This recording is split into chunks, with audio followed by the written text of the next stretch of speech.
Good morning, folks. I'm going to call the meeting to order. It is 9:03 on this Tuesday, May 13th of 2025. And we are here in council chambers for a regular council meeting of the Region of Queens Municipality. We're in Mi'kma'ki. It's the traditional unceded territory in the Mi'kmaq people, and we're all treaty people, and we have rights and responsibilities as treaty people. We're going to look for meaningful opportunities to engage with the band and council here, and they are in election time right now, and so they have respectfully said, well, when you guys get done your budget deliberation process and we get through our election cycle, then let's look for opportunities to sit down. But it is something that we need to attend to, effective and meaningful collaboration with our Indigenous brothers and sisters here. Approval of the agenda. Any changes to the agenda as it was circulated, Council? Any changes? I will note, pardon me, in calling the meeting to order, and the recording secretary, please accept regrets of Deputy Mayor Charlton. So family member is unwell and she's unable to join us today. All other members of the council are assembled. Any changes or additions to the agenda, Council? Hearing and seeing none, I'll ask for someone to move. Okay, yeah, go ahead. I think the addition of a closed session property matter to be added to the agenda. Thank you, Dan. So we will add 13.1, a property matter for closed session. I'll also note that in preparation of the agenda, there was misnumbering for our correspondence. So the correspondence from the Liverpool Tennis and Pickleball Club is numbered 7.4. And it's actually item 7.7 in the package, and the corresponding about the fire services review is 7.7 on the agenda and 7.4 in the package, so we can address them in the order that they are prepared in the package, with the fire service review item being 7.4 and then the Liverpool Tennis Pickleball Club being 7.7, if that's okay with everyone. Go ahead, Councillor Merrow. There's already a property matter on there for 13.1. Is there another one, or is that the same one? No, we're ahead of ourselves. We're ahead. Thanks, Councillor Merrow. No, so that is the same. That would be 13.1. There's only one property matter. There's not two property matters. Any further revisions to the agenda circulated? I'll ask for the motion for someone to approve the agenda as amended. Moved by Councillor Wenzel, seconded by Councillor Jenkins. All those in favor? Carried. Any conflict of interest, Council, at this time that you'd like to declare? If during the meeting you feel that an item's come up that you may be a conflict of interest for you, please make it known to me as the chair of the meeting. And we'll just ask that you leave the discussion, go to the gallery during that part of the discussion, and then we will invite you back in. Any conflicts of interest you'd like to declare at this time? Seeing none, I'll move on. So we have a number of minutes to approve, and so we'll just go one by one. So we had the regular council meeting, our last regular meeting of the council, which occurred on April 22nd. Are there any corrections or amendments to the minutes for April 22nd, the regular council meeting? Seeing none, can I ask for someone to move for the approval of the minutes for the regular council meeting on April 22nd? Moved by Councillor Carver, seconded by Councillor Fancy. All those in favor?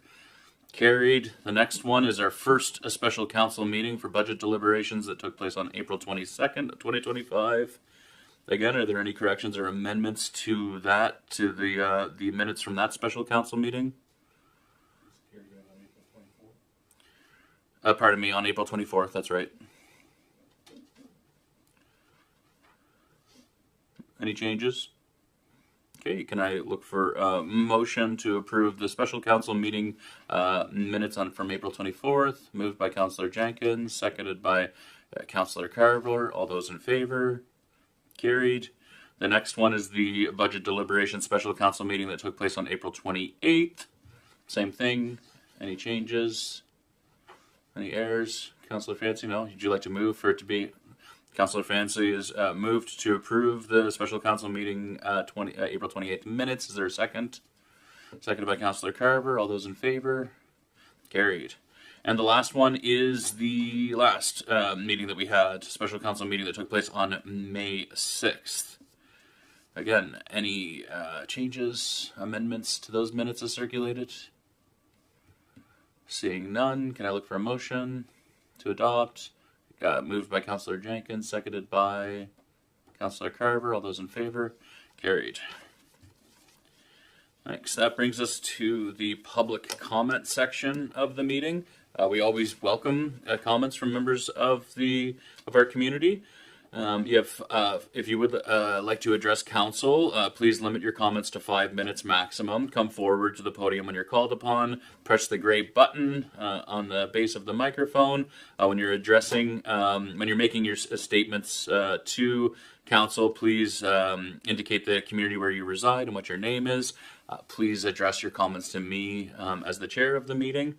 And please bear in mind, for those who are making comments and those who are assembled today, that this meeting is being live streamed on Facebook. These microphones are quite sensitive, and so conduct yourselves accordingly. This is a public meeting. Is there anybody who would like to address council this morning?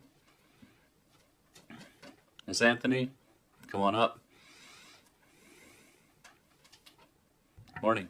Good morning, Mr. Mayor, councilors, ladies and gentlemen. My name is Robin Anthony from Brooklyn. On May 7th, I received the following letter. Dear Ms. Anthony, I write to thank you for your presentations to council with respect to the Brooklyn area rates. This is from Dan McDougall, Interim Chief Administrative Officer. I write to thank you for your presentations to council with respect to the Brooklyn area rates. As I indicated verbally to you a few weeks ago, the municipality is confident that there is legislative authority for the current council policy and associated area rate funding for the Brooklyn Cemetery Committee and the Brooklyn Recreation Committee. I also wanted to confirm that the municipality has not identified the review and potential amendment of the area rate policy as a priority at this time. Next year, the area rate policy does require public consultation and a full day vote on the existing area rates. Council will certainly consider the feedback and advice from the community as expressed at the consultation and through the voting results. Council deeply appreciates and values the work of both community organizations and the individuals that volunteer their time and effort for the community. I would encourage you to communicate with these organizations on your issues and concerns. The presidents of these organizations have been copied on this correspondence to ensure transparency and common understanding. Thank you for your interest in your community. Sincerely, Dan McDougall. That was dated May 7th. In the interest of transparency and common understanding, I will share with you the letter that I sent on May 6th to the mayor, councilors Amero and Wenzel. In 1996, Queens and Liverpool amalgamated to form one municipality. Villages like Brooklyn ceased to exist. The old process of the Brooklyn Recreation Committee and the Cemetery Committee bringing their requests for area rates to the annual ratepayers meeting of the Village Commission ceased. Those requests went directly to the region of Queens with no ratepayers meeting to discuss them. Property taxes collected in Brooklyn help maintain and create municipal parks and playgrounds throughout Queens. Brooklyn property taxes contribute to the Community Investment Fund that annually distributes $175,000 to support community halls, recreation activities, and events throughout Queens. And when I say that region funds support parks, playgrounds, and halls throughout Queens, I mean everywhere except Brooklyn. For the past 28 years, Brooklyn property taxes have supported the rest of Queens, but no Queens tax dollars have come to Brooklyn. Brooklyn has had to pay an area rate for its playground, its park, its hall. And because it has an area rate, Brooklyn Recreation does not qualify for the Community Investment Fund money. It cannot apply for most provincial grants or seek funding from private foundations or grant-giving organizations. Every other major community in Queens has received municipal funding for recreation. The region has created and maintained their parks and playgrounds, while Brooklyn ratepayers have had to pay an area rate for their services. There has been no funding from the region for the Hank Snow Playground, no funding for the Waterfront Park, no funding for the Brooklyn Hall. When the Brooklyn Playground fell into disrepair, the region wouldn't even allow its playground inspector to help identify deficiencies. It's as though Brooklyn has been an island with no service from the mainland for 28 years. Self-funding for recreation may make sense in the Fall River area of HRM, where 3 cents per $100 of assessment brings in over $200,000 to support a very active community center. But in little, not wealthy Brooklyn, 4 cents brings in less than $35,000. That's not enough to fund a hall, a park, and a playground properly. So I propose the following. In the coming budget year, the region, 1, grant Brooklyn Recreation $25,000 to operate the Brooklyn Hall. As I've said before, it's an event facility for all of Queens, but seldom used for public recreation in Brooklyn. In fact, the first Brooklyn event of the year was a craft market last Saturday, and there are no other events scheduled that I'm aware of. Brooklyn could easily and much more cost-effectively use the Anglican Church Hall in Brooklyn for any of its recreation events. 2, provide the services of your playground inspector to assess the Hank Snow Playground and fund any work needed to bring the playground to the standard of the other municipal playgrounds. 3, cover the cost of Brooklyn Recreation for mowing the Waterfront Park this season. That park, like the hall, is used by people from throughout the area and also by tourists.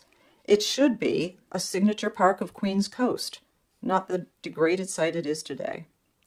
For the past 28 years, the ratepayers in my community have paid area rate taxes for our recreation facilities, while every other community received funding from the region of Queens for theirs. Without question, Brooklyn ratepayers have been the biggest losers in amalgamation. I am truly hopeful that this council will finally bring tax fairness to Brooklyn. Thank you, Robin Anthony. My issues are not with the volunteers in Brooklyn. Like you, I appreciate the work they're doing. My issues are with the region of Queens and its unfair treatment of the ratepayers in Brooklyn. And until that's given priority, I'll continue to bring my concerns to this forum. Thank you. Thank you, Ms. Anthony. Are there any other members of the public who would like to address council this morning?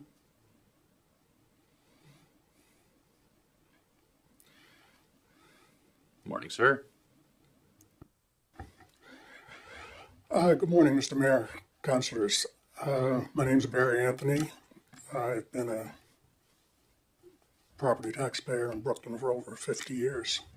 And I'm here today because I guess I'm upset. You might even say I'm angry.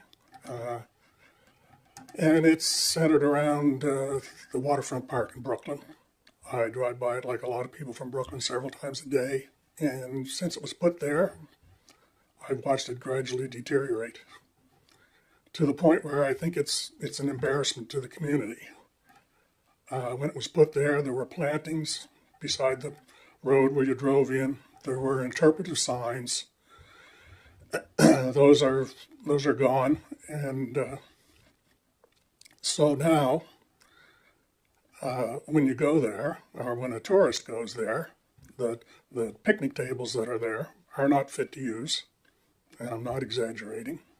The benches are so-so, and the monuments that are there, the stones, they have moss growing on them, and the lawn in general is just basically turned to weeds. A park like that needs a lot of care, and it needs expertise, and it's not getting that. And for a tourist to come here, this is on the Lighthouse route, and for a tourist to come here and have a look around there, have a good look around that park, I think they would come away with a very poor opinion of Queens.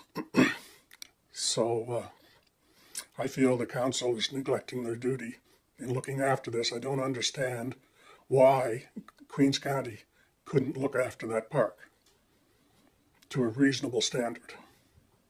Thank you.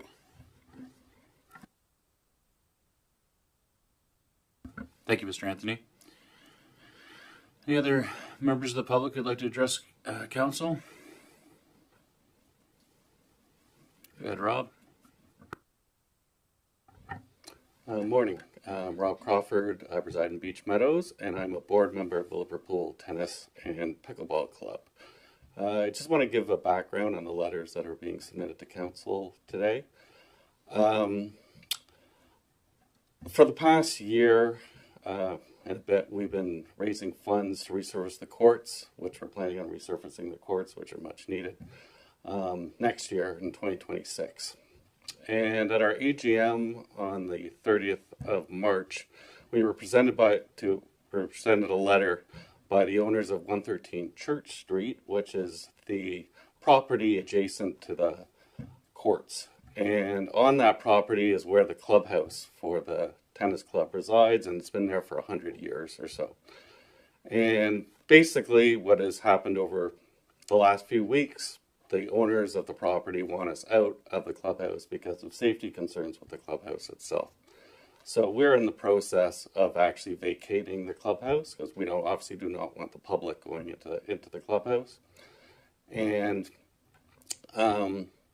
so at this point, we're in a situation where we need approval for another structure to be built on the town property where the courts reside.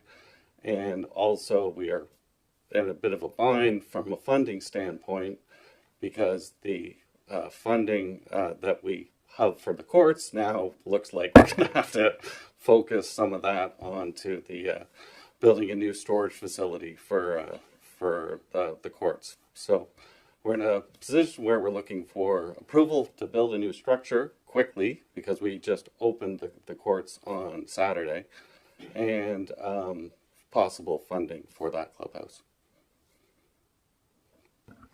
Thank you, Mr. Crawford. I think Mr. Crawford's the first person who's so tall that the camera wasn't situated. Thanks very much. Is there any other members of who'd like to address? Paul, come on up. It's nice to have you back.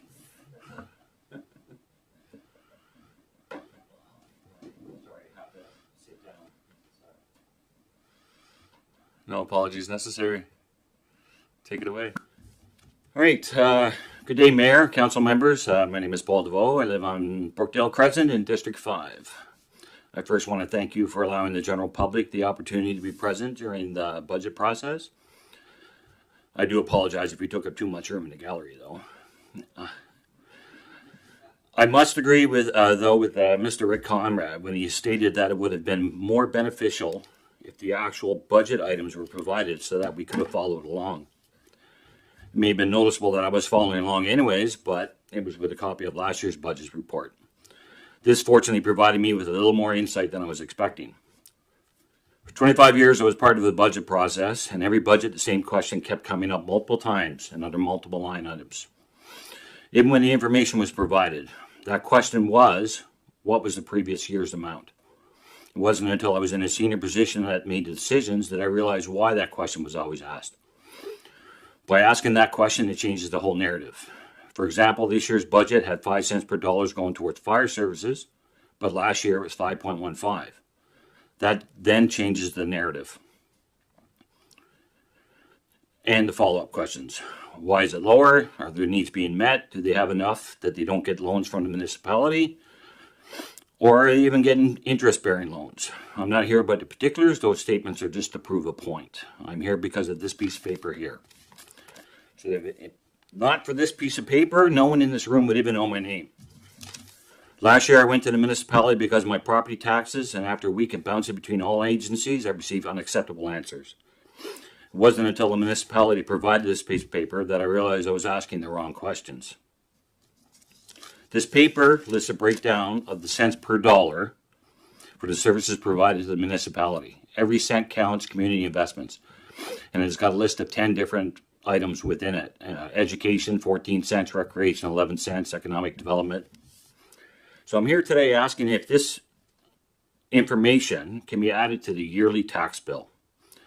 This information will provide everybody with the knowledge of how our property tax dollars are spent and allow people to come to their own judgments and find their own questions to seek answers for.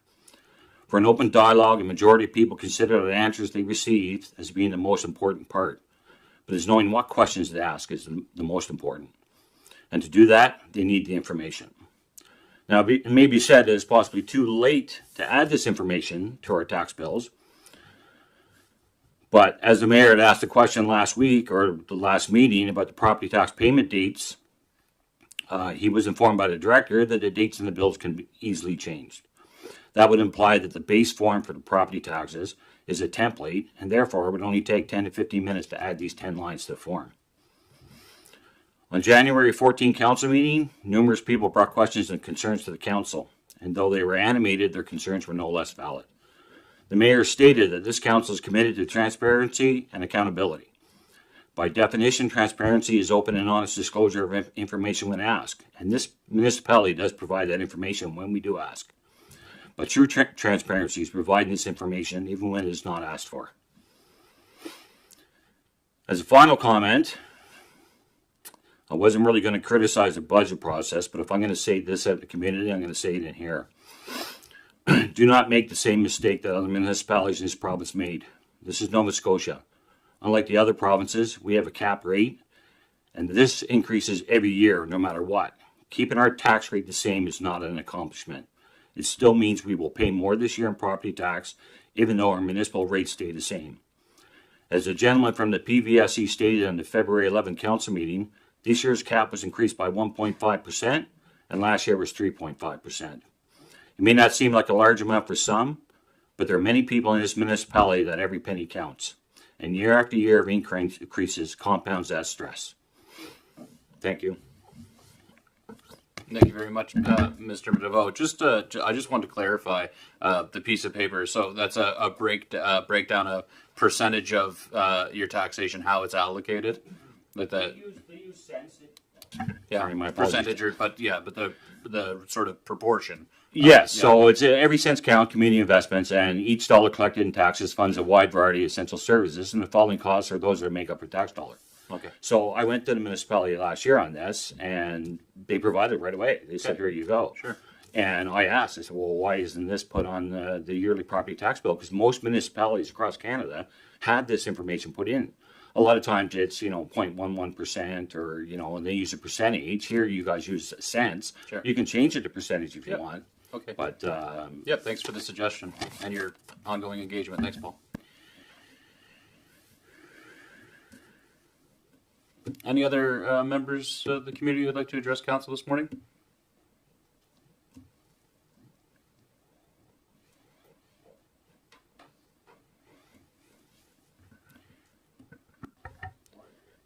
Morning, Stan Clark, Carter's Beach.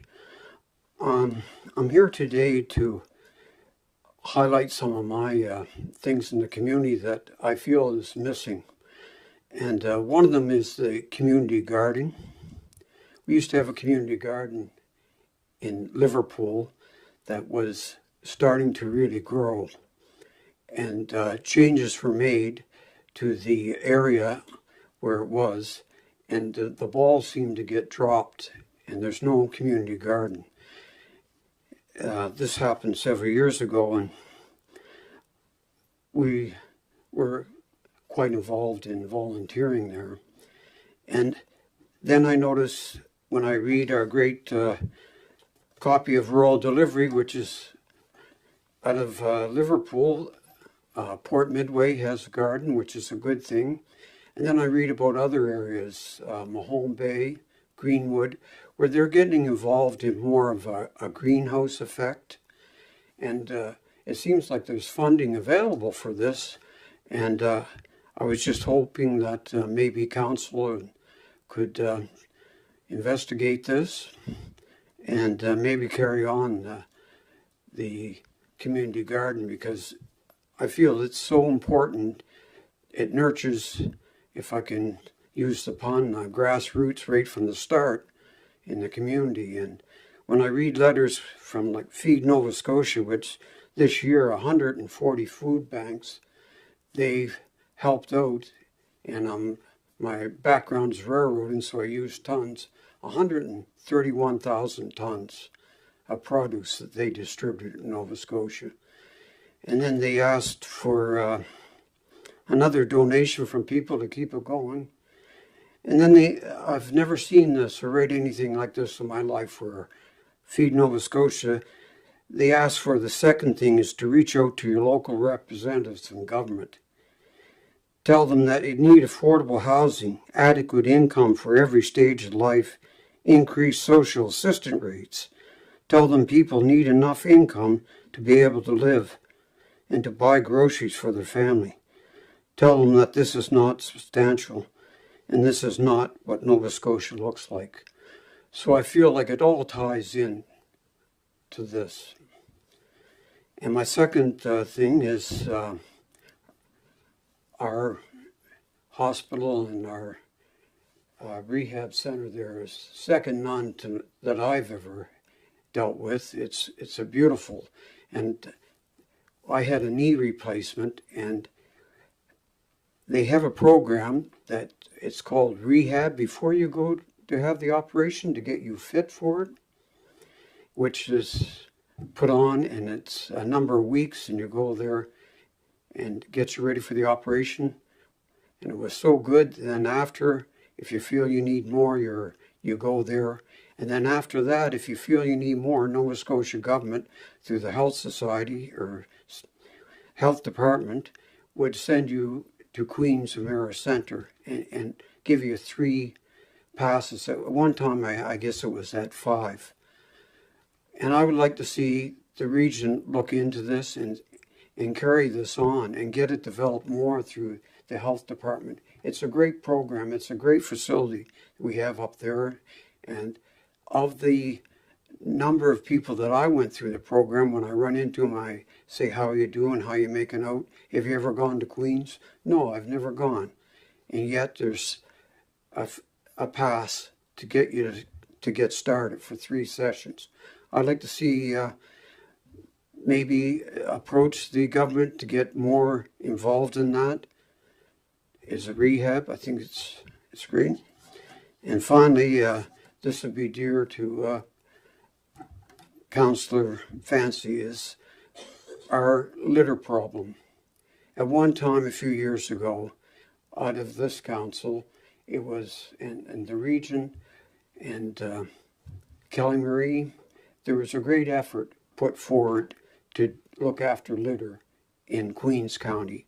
And in my feeling, somehow it's gone by the way. We used to have volunteers, and White Point employees used to pick up litter all the way from White Point all the way in, and sports facilities used to pick up litter. And I see that it's gone back to where it was a number of years ago. In particular, the exits to and from town, the litter there, and in front of the tourist bureau. That's one of the main things when I first used to visit Liverpool on a summer holiday, was drive in and how beautiful the park were and the hanging plants, and everything was clean. And the number of receptacles for collecting litter. I used to, after I was involved in the community garden, called them the Fabulous Six, who looked after the trash cans, the parks. But I noticed in front of the tourist bureau part down there now, it's getting to be what it used to be. There's there, but it's overused, and people come and they discard stuff out of their cars or vehicles. And when you come there, it's not a good sight that it used to be. And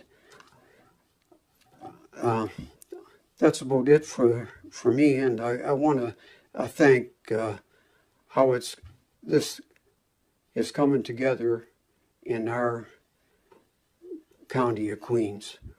And as the old saying goes, when my mother said, we need a volunteer to go next door to help the neighbor shovel the steps, we'd say, volunteer? What's volunteer? And she would always say, volunteer special. And now I realize what she said. She would say, volunteer special. It's a special gift. It's a gift of giving. And we all know what that is. We do it. Thank you, Council. Thank you, sir.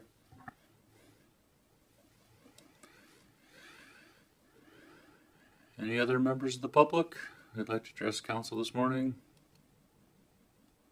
Any other members of the public? And I'll ask one more time, are there any members of the public who'd like to address council?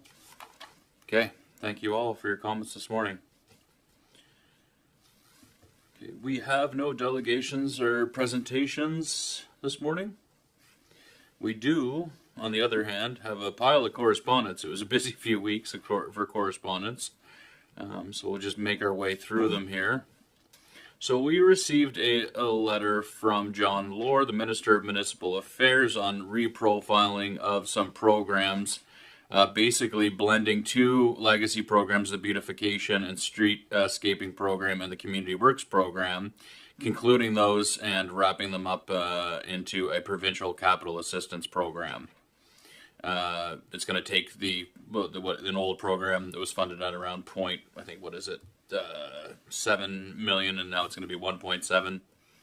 I'm not exactly sure in terms of the eligibility criteria or to what extent. I know that there's going to be it's going to be a little bit different the way that they administer the grants in comparison to what they did in the past with the beautification and streetscaping program and the community works program.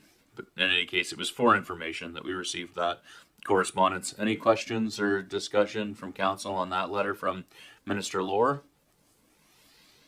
I'll look for a motion to accept the correspondence for information.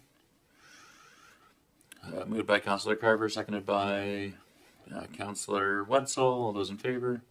Carried. Second piece of correspondence, also from Minister Lohr, was with respect to the fire records management system. This for information as well. I think it would be appropriate that we request that this letter be forwarded along to our Fire Services Committee. So I'd ask that you receive it, Councillor Fancy as the chair of the committee, and we'll also forward this along to the staff lead on the committee. I think it would be good to provide that information as an update to the Fire Services Committee. And so I guess I will look for a motion also to receive that correspondence 7.2 on fire records management for information. Can I get a motion? Moved by Councillor Jenkins, seconded by Councillor Carver. All those in favor? Carried. And do you have a copy of that, Councillor Fancy? Yeah, great. Okay, the third piece of correspondence was from Mayor Mood, Pam Mood, of the chair of the NSFM, forwarded a letter that was received by the NSFM to advise councils across the province about upcoming changes that the province will make in 26-27. This is the 12-month duty to inform, which is interesting because in their legislation they say they're getting away from the duty to inform, but they're still giving us heads up. So that's kind of in keeping with we promise we're including heavy-handed things in the legislation, but we won't enact them unless we need to. I'm not sure. We're going to have to continue to work with our counterparts in the provincial government to see what that means. But in any case, some of these items may have bearing on our budget for next year, so it would be appropriate to refer this to staff for information for planning purposes, and share this letter with our Director of Finance, Director Vino, so that her department can get a sense for what impacts some of the items that were identified by the provincial government may have for us in our next budget process. So I'll look for a motion to receive that letter, the 12-month notice, as information. Moved by Councillor Romero, seconded by Councillor Fancy. All those in favor? Carried. So 7.4 is so this is the one, yeah. So we got the order right here? I think so. Yes. 7.4 is the fire services review letter. We had that mix up with 7.4 and 7.7. This is from our Minister of Emergency Management, Kim Maslin, and Minister John Lohr, Municipal Affairs. Again, it's for information, and I think it's appropriate for this one also to be forwarded along to the Fire Services Committee and included in their upcoming agenda, and then also sent along to the staff lead. It's a robust fire services review that's underway, and I think it will be interested to see what recommendations or insights emerge from that review and what implications it may have for the provision of fire services here in Queens. Any discussion or on that matter? I'll look for a motion to receive the correspondence on the fire services review letter. Moved by Councillor Fancy, seconded by Councillor Jenkins. Any further discussion? All those in favor? Carried. 7.5. See, there's a pile. We received a letter from Protect Liverpool Bay, who is the grassroots community-based organization who is advocating against the expansion of open pen fish farming, salmon farming in Liverpool Bay and our adjacent waters. Following the correspondence from that group, I had a great sit-down meeting with their two kind of co-leads. Annabelle and Brian, and so in the letter they are asking for Mayor and Council's recommitment on our position against the expansion. In discussions with them, there's no movement on the file right now. We're not sure what's going to happen. I had the opportunity to meet Executive Deputy Minister Paul LaFlesche, who we had a chat about this. Apparently, the province is pondering what the future of the Aquaculture Review Board looks like and what that appropriate mechanism is. So there's nothing new on this file. We had really a meaningful conversation with the folks who are engaged in Protect Liverpool Bay. They're fine at this time to just kind of let sleeping dogs lie, and then if and when it reemerges, to look for council to make a commitment or to gauge what council's sort of stance is on it. But I'll look to open it up to you folks. We could at this time entertain this, or kind of let sleeping dogs lie for the time being until we get new or different information about the status of the application for expansion of Kelly Cove Salmon, which is a subsidiary of Cook Aquaculture's salmon farming operation in our waters. Yep, go ahead. I think a motion would be in order to table until we can further. What's the name of the committee? The name of the study? The application. Yeah. Do you want to table it? You said yes. Okay. Well, we don't need to table. We don't need to table it unless we put a motion down. But I mean, we could. Yeah.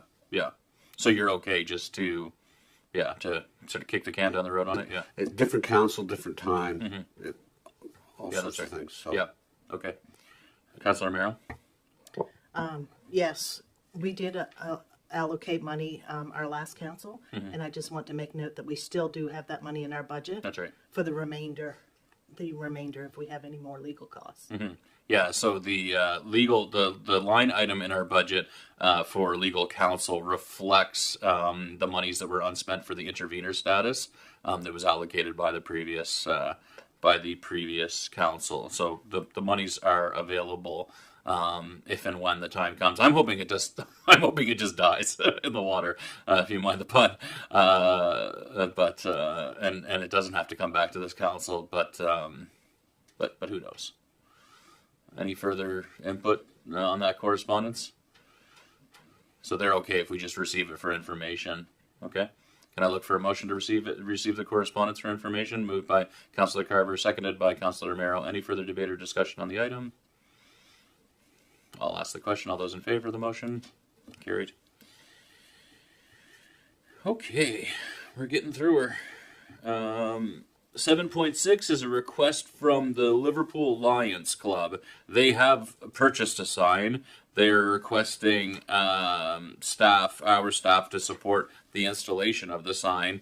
They've identified the location, possibly at the Hank Snow Park, as a highly visible area in Liverpool.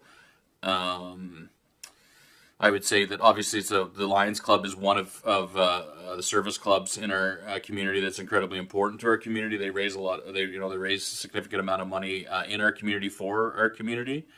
I'd also highlight that the Hank Snow Hometown Museum used that park for their events for boondocking campground in the summer, and so I think it would be important for the Lions Club to work alongside the Hank Snow Museum Board to find a suitable location and ensure that that is undertaken in a collaborative way and find something that makes sense for the two groups. But then I guess it's up to council to decide if we're okay with allocating whatever staff resources would be required to facilitate the installation of that sign.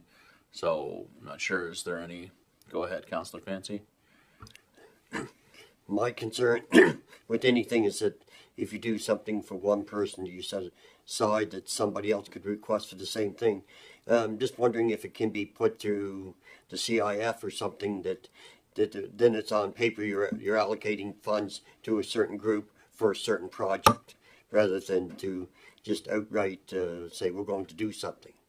I always like to have a paper trail going back to, rather than somebody else will ask for a sign, and where are they going to get the money through, or do we just making decisions from here? Just as a question. Okay. Yeah, Councillor. Just trying to interpret this letter. Yeah. So are they just asking us to have region staff go over and put the sign up? Yeah, that's right. Yeah. Further discussion or debate on it? Councillor Miro? I have no problem with this ask. The Lions Club does an extreme amount of work for our community, and this is our property, the Hank Snow property as well. So I have no problem requesting staff to put the sign. Thank you, Councillor Miro. Further discussion? Councillor Jenkins? I think it's a good idea to put the sign up for the Lions Club, although I think we should look at the idea of having a proper set of signposts put up so that if other clubs want it, we can put it in one place instead of having it all a bunch of signs scattered around for everybody. It would be nice to have just one area that has proper posts and supports and backing so that other clubs could have their signs put up, and it'd be a one-time expense with a very little installation cost after that. How do other members of the council feel? Perhaps, Councillor Jenkins, would you like to put a motion forward? I'd like to put a motion forward that that the staff come back with a report for erecting a proper sign structure that other community groups can also use to post their signage. So we have a designated area for that. Is there a second to the motion? Seconded by Councillor Wenzel. Recording secretary, are you okay with the language on that, on the motion? Councillor, are you okay with are you okay? Is there a common understanding of the motion? Okay. Is there debate or further debate or discussion on the motion? Then we have to go back and make a motion if we'd like staff to go over and put that sign up that's ready now? Or do we have to wait for staff to give us a report and then see if we got enough room for it? Do you need two different motions here, or do you need an amendment? That's a good question. Councillor Miro? Do we know how big the sign is and if it could be incorporated in with other signs? I don't know. I haven't seen the sign. Has anybody seen the sign? No. Perhaps an amendment to Councillor Jenkins. Well, I'm not sure, because if we're directing staff to provide to explore the costs associated with and explore where a suitable location to putting up that sign, I mean, we'd have to do that first before erecting their sign, right? It might not even be the Hank Snow Park. Mm-hmm. I mean, it's vague. That's right. Right? Yeah. You're talking about a community signage spot. Mm-hmm. May not end up at Hank Snow. There's not enough information in this request either. The sign apparently is ready. Mm-hmm. Is there a place over there that's also ready to hang it? Is the sign just for the Lions Club, or does it have something to do with Hank Snow, museum, the county? it's very vague. Yeah, my understanding is it has nothing to do with Hank Snow. The reason that they want to put it there is just as a highly visible because it's at the lights there. And so folks, when they're coming into town, it's just a highly visible area for motorists. Well, then we don't need an amendment. We can just go with Stu's motion. Okay. And they'll have to wait. Okay. Councillor Merrill? I believe they had one just coming into town off the 103 Right. there at one time. Is Right. that still there, or is that missing now? I'm not sure. Yeah, there was formerly. I'm not sure if it's still there or not. Yeah. Okay. Further discussion or debate on the motion that's on the floor, just to direct staff to explore the installation of a community group's signage location or infrastructure to facilitate that. Okay, I'll ask the question. All those in favor? Carried. Okay, and then so the new 7.7 on the correspondence that we received from the Liverpool Pickleball and Tennis Club. So as Mr. Crawford provided us with some details on the context of the background here. So it's basically the Tennis and Pickleball Club need our approval to do anything on that property because we are the stewards of that property. And so I think the first piece here is to look for a motion to permit that, and then I think also that we have a responsibility as the stewards of that property to do the right thing as it relates to engaging with the owners of the abutting property, and then removal of and whatever else is required to pull out the electricity and just decommission the old clubhouse that's on their property. And so, Dan, I think you had prepared a couple motions for us to consider with respect to this matter. I had, thank you. I think if council is interested, a motion along the lines of council authorizes the Tennis and Pickleball Club to install a shed and associated facilities on municipal property pursuant to the existing agreement and other municipal permitting that may be required. Is there a member of council who would move? Okay, so moved by Councillor Fancy, seconded by Councillor Wenzel. Debate or discussion on the item? Questions? Hearing none, I'll ask the question. All those in favor of the motion? Approved. And then a secondary motion? Yeah, perhaps council, the council directs staff to work with the Tennis and Pickleball Club and to consult with the 113 Church Street property owners to develop an orderly plan to decommission and end the use of the existing clubhouse. Is there somebody who would, member of council, move that motion? Moved by Councillor Carver, seconded by Councillor Merrill. Debate, discussion, proposed amendments to the motion. Councillor Fancy?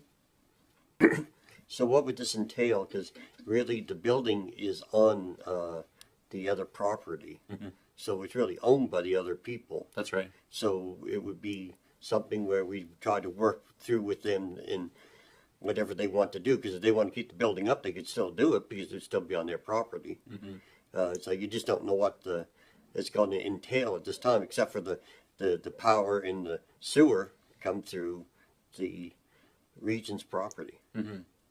That's right. And so I think that the nature of the motion is to work alongside the Liverpool Tennis and Pickleball Club in engaging that property owner to determine how we're going to decommission the services that are running to it. And I know gentlemen are here today from the Liverpool Pickleball and Tennis Club. Perhaps you could clarify the intention of the property owner is to maintain ownership of the structure as it. Mr. Crawford, perhaps you could help to clarify that part of the discussion. Okay.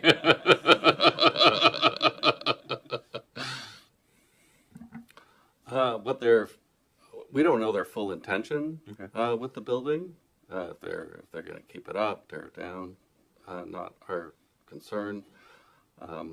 we're just getting out of our main, the utilities have to be removed, or is the power primarily. There is water on that goes in there for the washroom. It is not on. We did not turn it on this year, so that's all that goes in on there. And so I believe that for the short term at least, that it probably will stay. The structure probably will remain up. You know, but we'll see what happens over time. But that's up to them.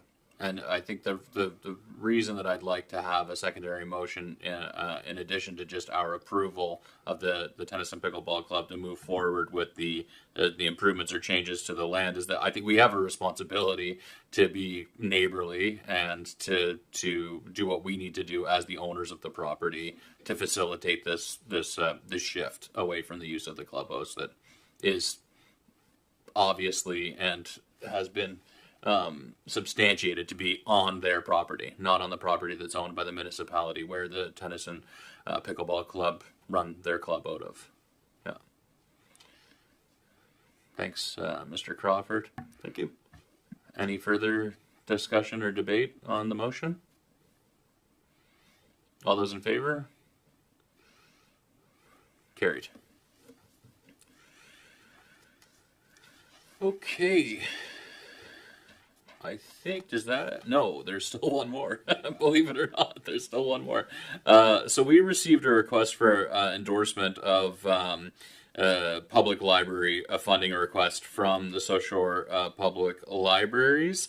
We received a letter requesting that the council, through me as the mayor, sign a letter supporting, along with other mayors and wardens who are within the jurisdiction that the South Shore Libraries operates within, to petition the province to undertake a review to change their funding formula, which has been over a decade since that funding formula has been revisited, and we have had the CEO of South Shore Public Libraries and the head librarian share with us some of those funding inadequacies with respect to the library system. Councillor Wenzel, would you like to start the discussion on this as the council's representative for the South Shore Public Libraries Committee? Sure. Just going through. So this is something that's been going on all over the country, really, since about 2018, when libraries are starting to become a little more. They take on more roles than just their core role of having books. I mean, libraries across this country now have gone to social hubs, community hubs. There's recreation events. There's music. Even our temporary library has a soundproof room, and I believe that we should be backing this request for sure. And I believe the rest of the municipalities along the South Shore are going to be backing this. So. Yeah, I don't think I have too much more than that to add. Okay, great. I think it's a great letter, and I believe we should support it. Okay, so perhaps the motion, Councillor Wenzel, would be that the Region of Queens Municipality direct the mayor to prepare a letter of support along with the other mayors and wardens in support of the petition to the province to undertake a review to change the funding formula for library funding. Absolutely. Okay. Good wordsmithing there. Okay, so moved by Councillor Wenzel. Is there a second to the motion? Councillor Carver, debate, discussion on the item? I agree. They're underfunded, and they're really important too. And it's not just this library here; it's also the library in Greenfield that's underfunded, and our bookmobile, which is used tremendously. We have our community uses our libraries, and so we need to fund it appropriately. I think that last time that we saw the numbers per capita, we access the library. Our residents, our community members access the library, including the bookmobile, much more than a lot of other communities. And so clearly there's a demand for the service in our area, and any enhancements that we can make to it, I think, serves our community well. So I am certainly in support of it. Okay, that does it for correspondence. My goodness. we're not into the budget yet. I hear you, Councillor Wenzel, and your request for a bio break prior to diving into the budget. But prior to that, we have a few committee reports, and while Deputy Mayor Charlton sent her regrets, she provided me with a brief update on the Planning Advisory Committee, which I will provide to the council now. Deputy Mayor Charlton wanted to provide that the PAC met on May 5th to discuss a possible municipal planning strategy land use bylaw amendment. There was a request for more information. Another meeting is being held this Thursday. This is a special meeting of the PAC, which typically only would meet regularly on the first Monday of the month. Information will come back to council on May 27th, meeting for direction on how to proceed with the proposed amendment to the land use bylaw municipal planning strategy. And that's with respect to the project that we had Eric Fry, the developer who's intending requesting an amendment to facilitate the project that he intends to complete at the old Stedman's building on Main Street. So the Planning Advisory Committee intends to start the review process in June to update the municipal planning strategy and land use bylaws for items that have been flagged by staff and council members from community feedback since the new documents were updated in 2023. So that's a broader update of the municipal planning strategy and land use bylaw. This is a standard process and separate from the ask for an amendment by the developer. So I'm not going to ask for any questions because I'm not in a position to answer them. But thanks to Deputy Mayor Charlton for providing that update in her absence and using me as a proxy to inadequately speak to them. Councillor Mero, did you want to provide a brief update on the pool committee, please? Yes, I will. The pool committee met last Thursday. We had an exciting presentation from Elise, the project manager, Capital Works project manager, Morgan, the physical activity coordinator, about a company called Covers and Play that provides a fully automatic retractable pool enclosure system that would extend the season of the pool. It's super lightweight. The pool can be opened in beautiful weather and covered in cold or bad weather. Can be constructed in any size or configuration, reduces maintenance time and costs. It can stand alone or be connected to any building, can be operated with the touch of a button. It's built to building code requirements, assuring a lifetime of serviceable use, can be built so that it sheds snow and rainwater and complements any building style, and it converts into an indoor pool without the expense of it converts to an indoor pool without the expense of an indoor pool. It's a little compromise there. We know that the residents have asked for the indoor pool, so we're hoping this may be a way to convert it into an indoor pool. But Morgan will continue to evaluate different pool cover options, domes, etc. We also discussed some of the products that will be needed to operate the pool that is not included in the price of the pool. This would be the extras. But we will discuss it more in the next meeting after Celeste Johnson meets with her pool committee fundraising team next week, because those will all be fundraising issues. The pool's progressing well. Both pools have been concreted. The backfilling is underway and the pavilion foundation work has started. Water testing in the pool is scheduled in the next couple of weeks. Our targeted opening is spring of 2026. We discussed lifeguard staffing with a need to review wages for competitiveness.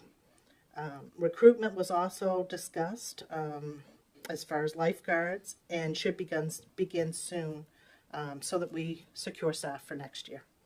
So it was quite an informative meeting.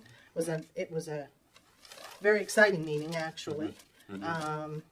about the retractable covers. So yeah. So for the retractable, thank you very much, Councillor Merrill, for the retractable enclosure. So, but that's not being that's being explored, but is not part of the scope of the project right now. Not at this Right. time. We'd like to go through a whole year of A year of operating the operations, pool. right. Yes, yes, just to kind of get out the kinks and things like that. But yeah, it's something to look forward definitely in the future. And you had said it would reduce potentially. So if we were in the future successful in installing a retractable enclosure, I think you had said that it would reduce maintenance costs. Is that because it would stop would. debris from falling into the pool? It would also, Okay. yes, definitely.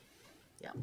Any questions for Councillor Merrill on her meaningful update on the? Go ahead, Councillor Fancy. I just want to make a comment because I couldn't make that meeting because I had a doctor's appointment, but I spoke with Morgan, and I will say I've been very impressed with all the work that Morgan has done so far, and particularly even with this year. I know he is planning to go up to the high school and junior high and make presentations to them with lifeguards to try to get them start to build this now, because next year we're going to need lifeguards. And and I looked at some of the potential as what he's saying, and these retractables are they're like three parts. One goes inside the other, goes inside the other. So when they retract, it gives a strength. If you had something like a major snowstorm or something, you could be able to protect itself. And it's all glass or plexiglass, and just the whole look of it, nothing like being in my big thing always was that, don't get me wrong when I say this, but down to be LC in the middle of summer, you want to be down swimming in the pool when it's 90 degrees outside. If you could have that, which could bring us up to a different level of being able to use it and make it look properly.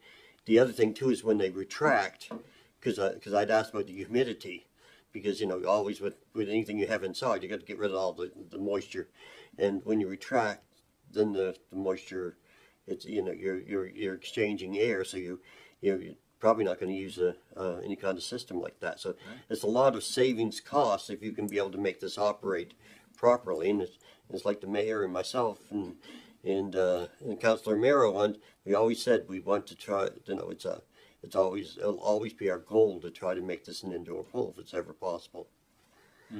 Yeah, and even if we can extend it to, I think they had talked about like a 9-month season for the pool or something like that, it would be phenomenal. Yeah.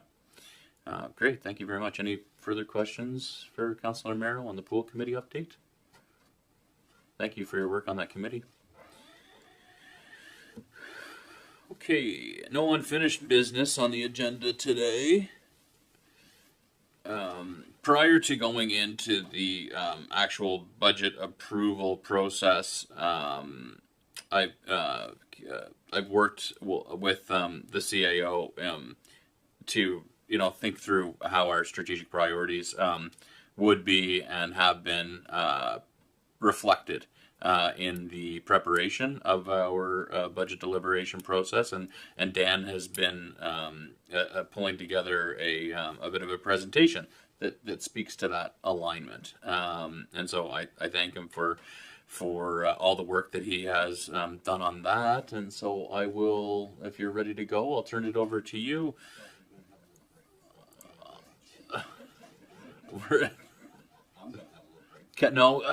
Councillor Wenzel, can you just? Okay, I'll let you take it away. Okay. I'll let you take it away, Dan. Okay, thank you. And thank you, Steve, for, I guess I'm Pat St. Jacques and you're Vanna White for this presentation. Thank you for that. So I'll work through this quickly, but I thought it was important for council staff and the community to see that the budget that is, the draft budgets that before you today was intentional in trying to reflect council priorities. In terms of the background, next slide please, Steve. we all know that the strategic plan, it continues to be in development. That is important work to carry forward and to complete. But in addition to some of the thoughts and ideas that were generated in those discussions, staff were mindful of the themes raised in the debates and discussion of council. Staff don't have to wait for council motions in all cases. So we tried to reflect what we thought were priorities that council has identified in the draft budget. I have noted this just more for housekeeping. There's a few items that I put an asterisk on it. I believe it's probably advisable to bring forward a staff report so that council has complete information before you make a final decision, but the financial resources are reflected in the budget. I just want to talk a little bit about the budget. It certainly signals council intention, reinforces your priorities, and establishes both financial and human resources in some cases for you to get your priorities in motion. Some other orders of government call the budget and estimates, and that's good. Actually, a good definition for a good term for budgets, because in some cases we have very precise estimates. We might have a contract or agreement where we know a precise amount that's likely to be expended during the fiscal year. In other cases, it's an estimate. In some cases, it's even a guess as to what it might look like, but it does signal intent. And so it is important, in my view, to have some of those guesses in the budget so that staff sees the intent of council and then works towards refining programs and refining financial estimates. And one final point is a budget is a plan. It's a very important document, but it is a plan. And things change. Council may have new priorities, new information may be brought forward to council.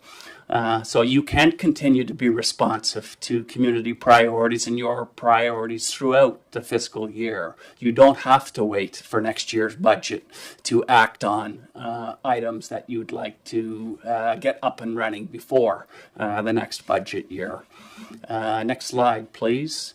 You do have 3.5 years left. You're only half a year in. So be patient. I think this is a start of this council's journey towards making a difference in your community. You'll notice on the slide I've identified focus areas under the title for the slide.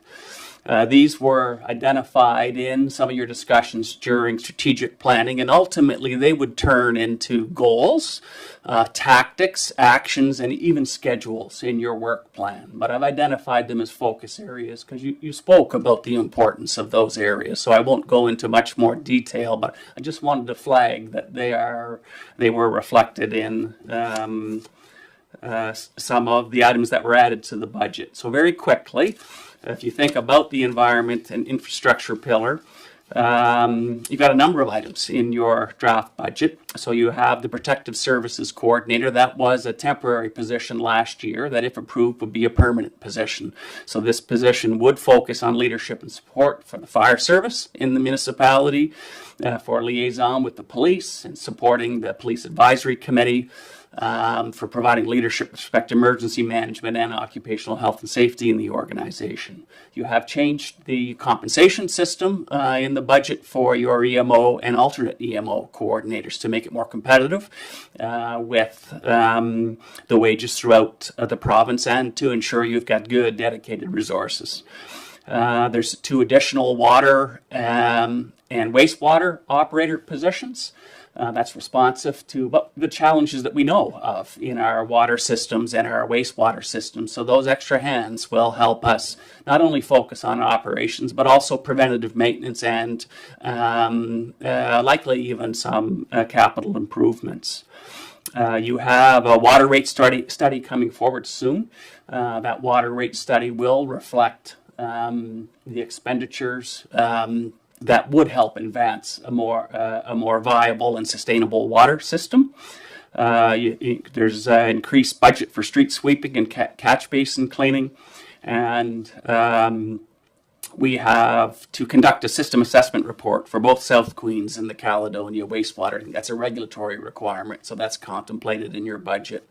I do want to point out that this isn't an exhaustive list. If there's something that is important to you or your communities that is in the budget, it wasn't. I didn't overlook that intentionally. I just wanted to flag some of particularly the new items that are in your budget rather than existing items.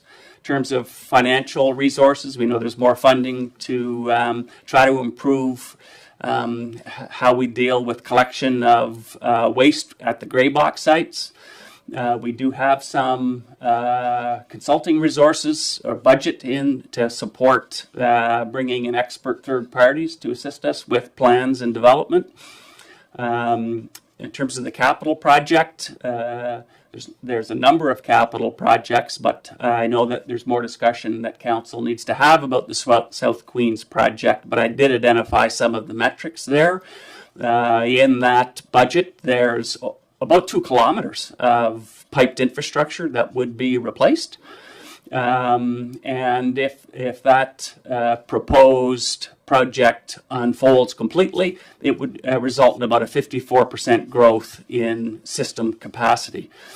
So that would support opening up undeveloped land, support housing, etc. And also deal with the work at the lift stations would address concerns about sea level rise and system overflow, so environmental protection. And there's some upgrades in the Caledonia wastewater system upgrade in the capital improvement project. Next slide, please. Sorry about that, Steve. I missed one. Next slide, please. Thank you. There's, I think, funding for, I better not say the number, but a number of dry hydrant installations in the budget. Upgrade to our electrical system entering the building here that would support alternate power supply and some water utility equipment. Next slide, please. In terms of the second pillar, the economy pillar, identified the focus areas. Again, those items were the focus of discussions during some of your strategic planning discussions, and again, they would likely become goals, tactics, strategies, and there would be some schedules. So we do have a vacant economic community development coordinator that is in the budget. That's the position that we spoke about, becoming a grant navigator on behalf of community organizations throughout the region of Queens. The marketing levy research and development continues, so there are resources and effort there. In terms of financial resources in the budget, there's allocation for branding and wayfinding, so improving or changing our signage in the municipality, budget for brochure marketing material. And there is an initiative that will be coming forward to council soon. The municipalities in, I believe, Lunenburg, Queens, are one of the few areas in the province that don't have a I'm going to use the wrong term. A REN, a regional economic network. So that there's a staff report coming soon that has been identified in the budget.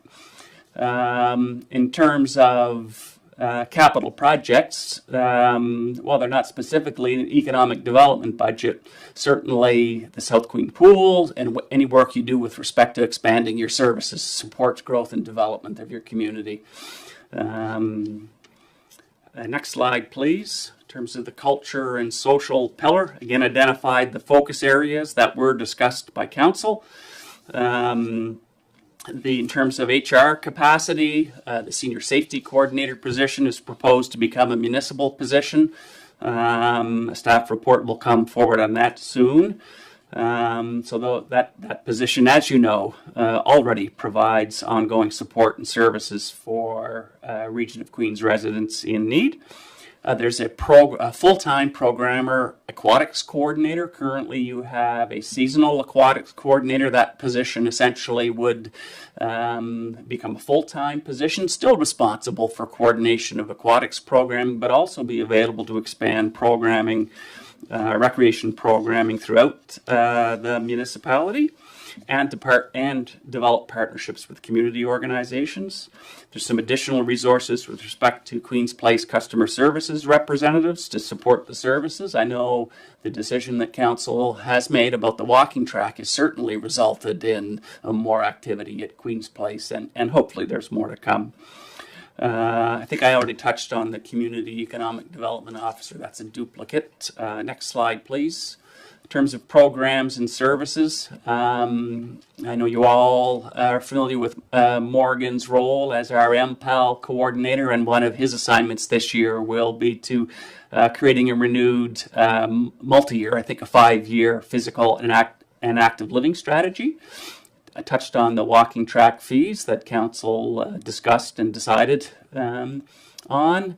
And there's, in addition to a full-time position proposed in the budget, there's additional funding to support additional programming. So it could be things like use of community facilities, it could be advertising, it could be any number of items that would be required to support recreation programming. In terms of financial resources, there is a major projects budget there that council can choose, will consider for supporting major community projects that are pending funding commitments from other orders of government.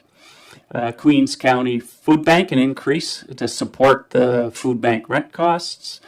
There's a low income, you propose to enhance your low income property tax exemption program. That's in your budget. And there's an allocation to enable the development of a low income water rate support program in the budget. So that would have to come back to council with some ideas about how you might wish to achieve that. Next slide, please. There's additional funding for Queens County Transit in your budget. And there's an allocation for the request made by the Greenfield Recreation for increased funding to support facility operations.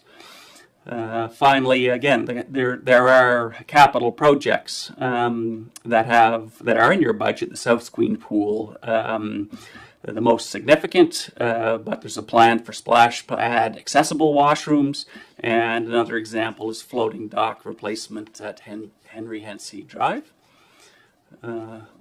Getting near the end. Thank you for your patience. In terms of the last pillar, the governance pillar, again, you see the focus areas there. Some of the items that are contained in the budget are related to the collective agreement settlement that council achieved early in the new year. So the enhanced and competitive wages are reflected in your budget. There is a deputy CAO position in your budget. A director of HR, People and Culture, is in your budget, and the successful candidate, I think, will be announced publicly today, and they're set to start on May 26th. Number of responsibilities, particularly related to leadership, that I think are going to really speak to council signal that you want to be a great place to work, and support staff in creating a highly engaged, high-performing municipal organization. There's a policy and strategic initiatives coordinator in the budget that would help with leading and developing new or updated municipal bylaws and policies, and also to support all the departments in applying for and administering grant programs that are available to the municipality. And likely that'll be up to the deputy CAO, and indeed the new CAO is support for more robust strategic and work plans to guide staff and to support council. And there's an admin assistant to support the mayor, the council, the CAO, deputy CAO, and the new director of people and culture. And we have to make sure that those folks are supported in a way that can make them successful. And the last page, there's additional funding in the information technology budget, both equipment systems, but also an allocation to look for ways to have additional human resource capacity. Right now we have one team member, and so we're vulnerable. There's risk related to IT, so there's an allocation there, and some options and alternatives will come forward this fiscal year for you to just have a more robust IT support and infrastructure. And again, I touched on how there are, consulting budgets available there that will help council with some of the items that you discussed about completing your strategic plan, perhaps creating an economic development plan, recreation master plan, and other potential targets. So that's just a quick, not so quick, but I just really wanted to make sure that you saw that the budget process actually is reflective of the signals and the motions and the discussions that council has had over the past few months. Thank you. Questions, comments for our CAO? Council? Councilor Miro? I would just like to thank Dan for this. This was a great overview. Thanks a lot. Appreciate it. Anything further? Councilor Fancy? Something else I just wanted to ask about, because I never did see it on the, but I guess that's a further discussion, is the heat pumps for the Liverpool Fire Department. Where I don't think I saw that on that. Is that something that's further to be looked at? Yeah, there's a number of initiatives that I think are on the radar screen that aren't identified on this sheet, but that there was a council motion for that, so that will be in the work plan, and it will come back to council. So to my point about your budget's created at a point in time based on the information that we have available to us. There will be other items that come forward after your budget is approved that you can still be responsive to. And that is a great example of one that we'll need further information brought to council and then a decision. Any other comments or questions for Dan on his update aligning some of our strategic objectives to the how it's reflected in the proposed budget? No? I want to thank you, Dan, for your leadership and your guidance. I know it's a big undertaking. I know, and speaking as a first-time member of the council, it's a large, ambitious undertaking to try to determine the strategic priorities of the council, and then to try to have those find their way in our consideration and determination of how to spend the taxpayers' money. So I thank you for your leadership and guidance throughout that process. And we'll get you golfing soon enough. Okay. So now for the real heavy lifting here. I think we should just carry on to move the actual budget approval motions forward. And I ain't reading them all. We're gonna tag team this.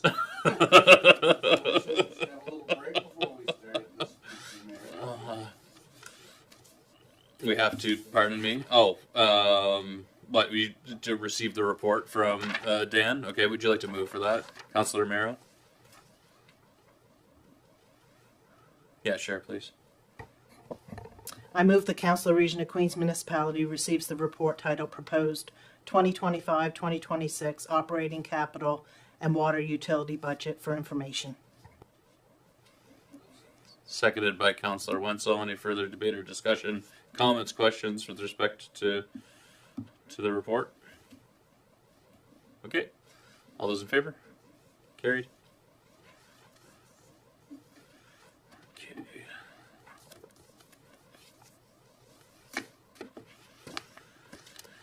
Okay, Director Vino, do you want to speak to the staff report that you prepared with respect to the budget approval process?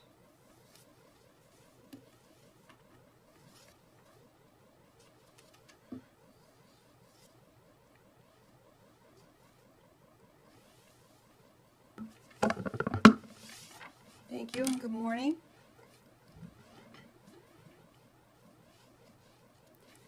We'll just go over some of the details in the staff report. Council has reviewed drafts of the budget at public meetings over the last 3 weeks and provided direction to staff for revisions. Attachments to this report include the revised Region of Queens operating budget for 25-26, which includes Hillsview Acres, 3-year water utility operating budget, and the 5-year capital investment plan. Also a list of motions for Council's consideration. The operating budget shows a projected year-end surplus of $0, with the water utility projecting a deficit of $813,099. Assessment values increased by approximately $87 million this year, which generated increased tax revenue of approximately $900,000. New positions have been added to the budget that support the priorities of Council. And when I prepared this report, I know that residents can be sensitive to additions, particularly of administrative staff, and I wanted to underscore why Council chose to add these positions to the budget and why they are important. These positions are focused on increasing the efficiency and effectiveness of the organization. A director of people and culture will work to engage employees while championing a healthy and safe work environment. This resource will enable directors to focus on their areas of strength with confidence that their staff are still being supported. A policy strategic initiatives coordinator will lead the review of outdated bylaws and grant opportunities. Exploring grant opportunities is something that Council has clearly articulated as a priority for us as staff. The administrative assistant will ensure that senior leaders like the mayor and CAO are able to maximize time spent on identified priorities rather than clerical functions. Finally, funding the senior safety coordinator anchors this position in Queens and maintains a valued service to some of our most vulnerable citizens. The CAO McDougall spoke of the new deputy CAO position. That replaces the current director of economic positions. So there was no increase in positions when that position was added. Community group funding has been increased in this budget by over $50,000 for groups like Queens County Transit, Greenfield Recreation, and Queens County Food Bank. Council has responded to the needs articulated during various presentations that identified challenges. Additional funds have also been allocated that can be used to leverage other government agency partner contributions, maximizing resources for larger projects when identified. Council has also increased the low-income tax rebate 25% to $500, $440, and $375. This will reduce the cost of property taxes to residents who are the most in need. A fund has also been set up to assist low-income water ratepayers for the fiscal year. Staff will be returning to Council with suggestions on how best to distribute this funding. Thank you, Director Vino. Council, any questions for Director Vino on the summary report she prepared? I'll look for a motion that the Council of Region of Queens Municipality receive the report titled Proposed 25-26 Operating Capital and Water Utility Budget for information. Pardon? We did it. When did we do it? Oh, this was the report. I thought it was Dan's report. Pardon me. I see. Okay. All right.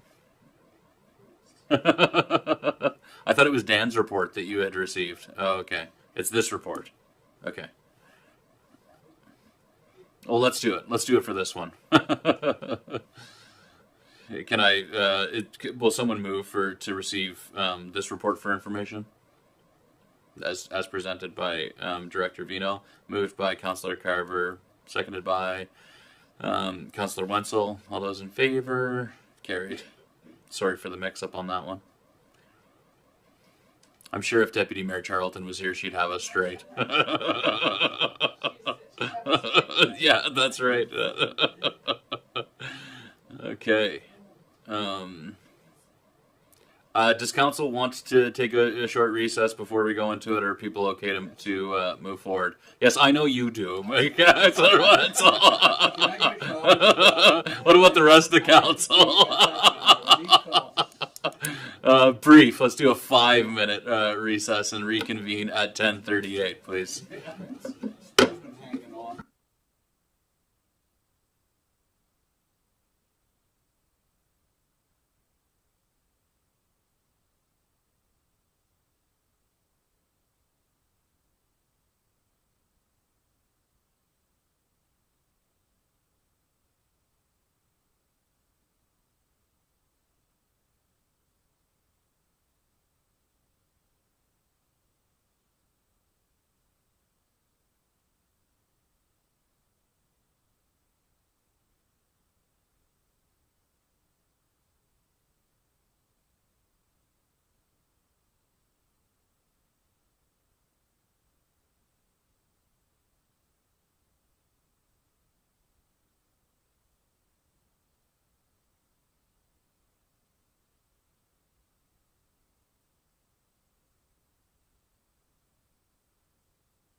Vanna White.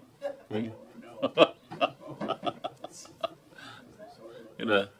gonna call the meeting back to order at 10:44, and so the next thing we have to do is to formally approve the proposed budget that we've been deliberating over, and I had recognized that the leadership and guidance that Dan has provided as the CAO as we've made our way throughout this process, but he wanted the opportunity also to extend his gratitude to his team and the staff here. Dan, did you want to speak to that? Yeah, I didn't just want the wrong impression. I'm the interim guy, and it was the budget process was driven by the director of finance, Joanne, and I know she put in evenings and weekends and made sure that we could get draft budgets in front of council, and made sure that the budget was adjusted as we received additional direction from council. So I wanted to thank Joanne, but also the staff team, because each department participated in the budget process. And so it's like I guess I'm the duck above water, but the feet below the surface. We're working pretty hard over the last few months, and I just wanted to acknowledge that leadership from Joanne and the staff team. So thank you. In Chester, the ducks don't have their feet below the water, eh? They just. No, yeah, that's right. No, thank you. Thank you to all the staff for your contributions in supporting the preparation of the budget. Greatly appreciated. So, without further ado, we'll look to approve the budget through a series of motions, and I am not going to read them all. I will read the first one because it's pretty tidy. I think, yeah, that the Council of the Region of Queens Municipality approved the 25-26 operating budget as presented. Is there can I look for someone to move? It's moved by Councillor Fancy. Is there a second? Seconded by Councillor Carver. Is there any debate or discussion on the 25-26 operating budget as presented? Any debate or discussion, Council? All those in favor? Carried. Who would like to make the next motion? Councillor Jenkins, take it away.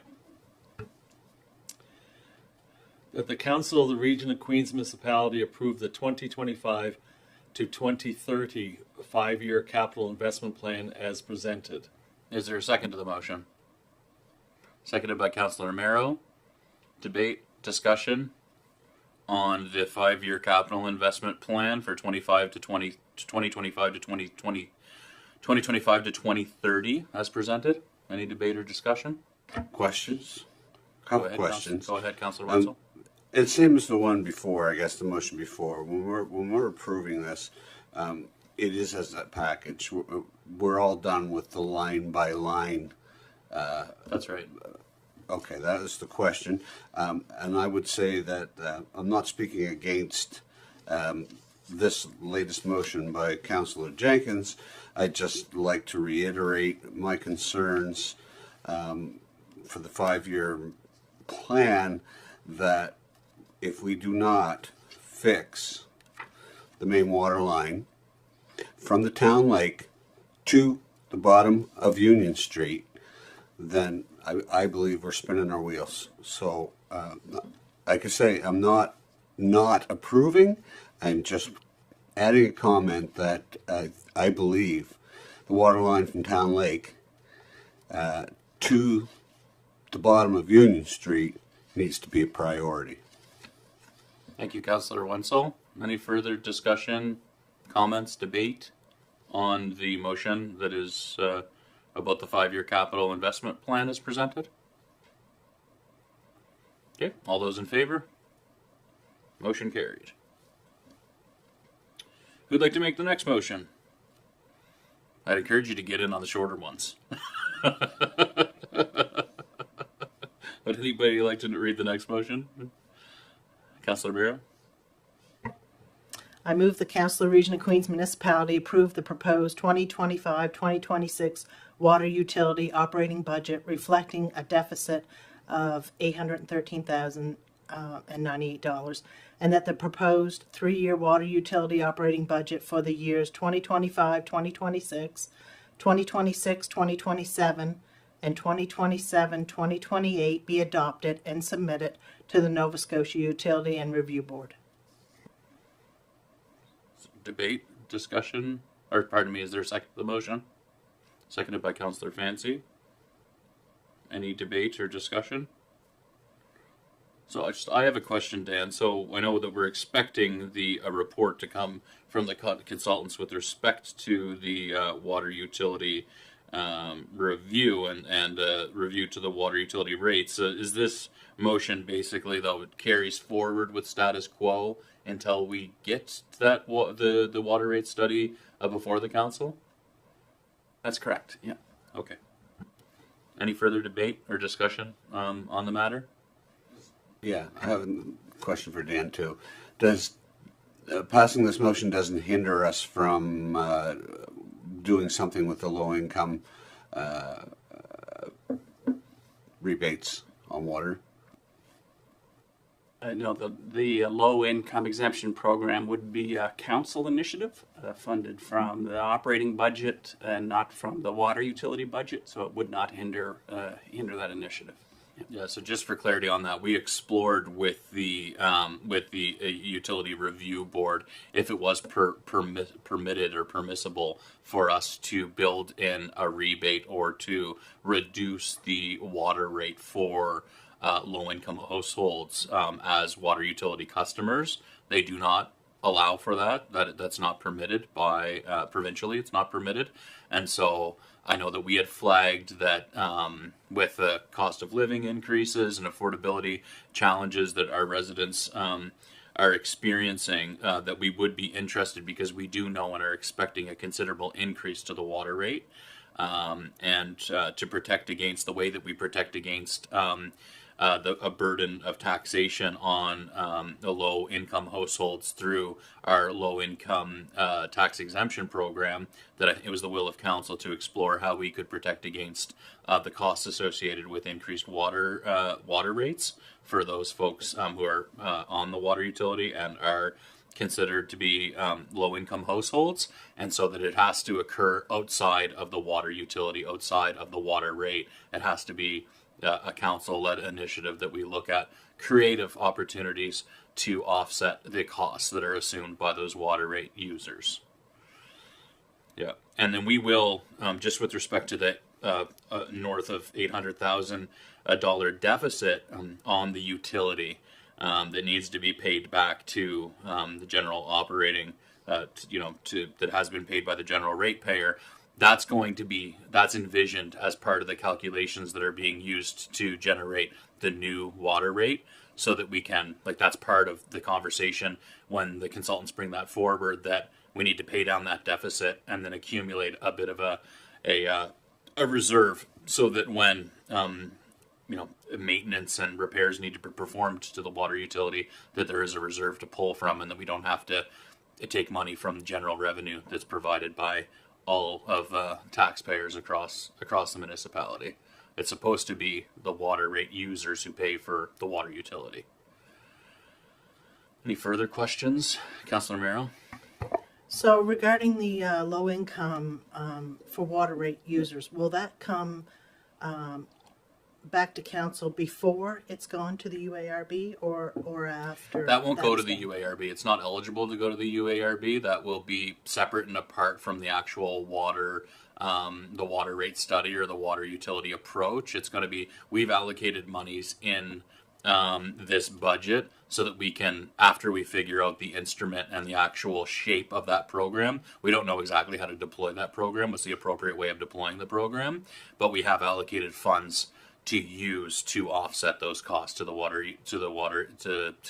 low income households who are on the water utility. We just don't know what the shape of it, but it won't go before the UR. It's separate and apart from the water rate and the water utility. Yes, I'm sorry, I may have misunderstood that, but So will this come to council though before the water rate study is done or after it is done? The low income thing. Yes, It's separate yes. and apart from it. So the water rate study. Yeah, I think the water rate study. My assumption will be that it will come to council first because we want to get that done because the UARB also has some public hearings elements to it, and we're hoping that we can get that in place before too long because we have an accumulated deficit. We want to get the water rate reflective of what we need to be charging water consumers, utility users. We need to update that. The program, my expectation that the program to offset the costs. But so when the report comes from the consultants, then we can approve it, but it doesn't actually take effect and isn't reflected on water users' bills until the utility review board goes through their process and either comes back with information requests from us or there's still, after we approve it, then it has to go to the URB and then come back to us before it's actually would be reflected on water bills, I guess. So we still have time to figure out a program and an instrument to offset the enhanced costs associated with the water consumers. If that's like kind of the nature of your question, yeah, we have time to figure it out, is my sense, as the UARB takes a look at whatever we put forward as whatever we approve to go to the UARB for the new water rate. Anything further on the motion that's on the floor with respect to approving the proposed water utility operating budget and then the 3-year water utility operating budget for the next 3 fiscals? All those in favor? Carried. Councillor Wenzel? Move that the Council of the Region of Queens Municipality authorize the levying of a 4-cent area rate in assessment districts 5 and 6 to be provided to the Brooklyn Recreation Committee. Is there a second to the motion? Seconded by Councillor Merrill. Debate or discussion on the motion? All those in favor? Carried. Councillor Wenzel, would you like the next one as well? Yes, I would. Okay, go ahead. Move that the Council of the Region of Queens Municipality authorize the levying of a 1.5 cent area rate in assessment districts 5 and 6 to be provided to the Brooklyn Cemetery Committee. Second to the motion? Seconded by Councillor Merrill. Debate or discussion? Hearing none. All those in favor? Carried. I'll take the next one. See, I'm a good team player. I'll take the news. I will look for a member of the council to move that the Council of the Region of Queens Municipality authorize the levying of area rates for all assessment accounts according to the following rules. Assessment districts 1 through 12, excluding assessment account numbers 10148820, 10462223, and 00132 a road levy charge of 75% of the provincially mandated road charge, as well as those properties in assessment districts 1, 3, 5, and 6 that are connected to or have the ability to connect to Liverpool's water utility hydrant charges at 100%. Assessment District 13, as well as assessment account numbers 10148820, 10462223, and 00132837, debt charges for Assessment District 13 at 100%, roads, streets, and sidewalk expenses at 75%, engineering and public works equipment expenses at 75%, Liverpool street paving expenses at 100%, and Liverpool water utility hydrant charges at 100%. Can someone move that? We just had a little problem with one of the assessment districts. You said 00132832 and it's 37. Pardon me. So that's for the assessment district 13. So yeah, pardon me, I misspoke. It's 00132837, not 832. Thank you. Can I look for a motion? That motion. So moved by Councillor Jenkins. Is there a second to the motion? Councillor Amaro has seconded the motion. Debate, discussion, questions on this? So I think this one is all about the sharing of costs associated with the infrastructure within District 13. Any further debate or discussion on this motion? All those in favor? Carried. This next one's a long one. Does anybody want it? Okay, thank you. Councillor Fancy is going to tackle this one. That the Council of the Region of Queens Municipality authorize the levying of the following tax rates for Assessment District 13, as well as assessment account numbers 10462223 and 001323837, effective April 1st, 2025. Residential and resource base rates of $1.04 per $100 of assessment, plus an area rate of 84.5 cents per $100 of assessment for those properties connected to or have the ability to connect to Liverpool's water use of $2.14 to or have the ability to connect to Liverpool's water, and that authorizing assessment account number source base rate of $1.04 per 100% on all assessment connect to Liverpool's water utility, plus an area rate of 3 cents per $100 of assessments for those properties connected to or have the ability and base rate of $1 and such. Thank you, Councillor Fancy. Dollars of assessment. Yeah, no, not carried. 2025 as the due date for all property tax. Seconded by Councillor. I think that, but I would like to see. I think it's a great suggestion. But any further debate or discussion on the motion on the floor? Councillor Merrill? Possibly, maybe even a pie chart on the bill would be sufficient. I just wanted to jump in on that one a little bit out of my league. There's a number of different approaches that municipalities have used. Some include like the education rate on their tax bill. Making changes to a tax bill form is a I don't know what the right word is, but it's a significant initiative that would require some programming changes. Other municipalities might include a one-page insert in their budget envelope that provides a highlight, so it might break down all those pie chart or cents on the rate. And so I think there's a number of options that you could consider in addition to changing your tax bill form. Sure.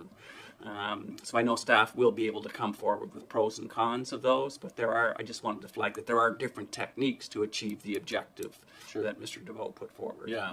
And so when I think that probably some form of communicate to provide some more guidance or transparency about how and so on. I think it would be different for 13 because of the area rate, and it would be different for the tax districts in Brooklyn because of the area rate, but then otherwise it would probably be the same information sheet that could be prepared for the remainder. But I think that's a worthy thing to look at, and probably doesn't impact the motion that's on the table on the floor right now. Any further debate or discussion on the motion? All those in favor? Okay, carried. And the final motion. You're up, Carver. Okay, Carver, you're up. That's right. That the Council of the Region of Queens Municipality authorize the creation of an operating capital project reserve for the purpose of funding smaller capital projects to be funded by a transfer from the accumulated surplus of $1 million, and that authorization be given for the creation of a District 13 reserve funded by an overage of revenues from the roads and streets. Debt and paving District 13 area rate are compared to actual cost during the fiscal year. Great, thank you. Is there a second to the motion? Seconded by Councillor Jenkins. Debate, discussion, comments on it? I love this. I think this is a really good idea by staff to the highs and lows associated with the capital expenditures to establish a reserve from our accumulated surplus to help to even that out, the highs and lows, so there'd be a little more certainty and a little less year-over-year impact to the ratepayer, I think is a fantastic idea. And then also just the observations with respect to the District 13 and the way that over the years the revenues for roads and streets and sidewalks have gone unspent, and so I think it's an improvement in our financial management policies and processes to also establish that reserve fund, just to is a little more equitable for the ratepayers at District 13.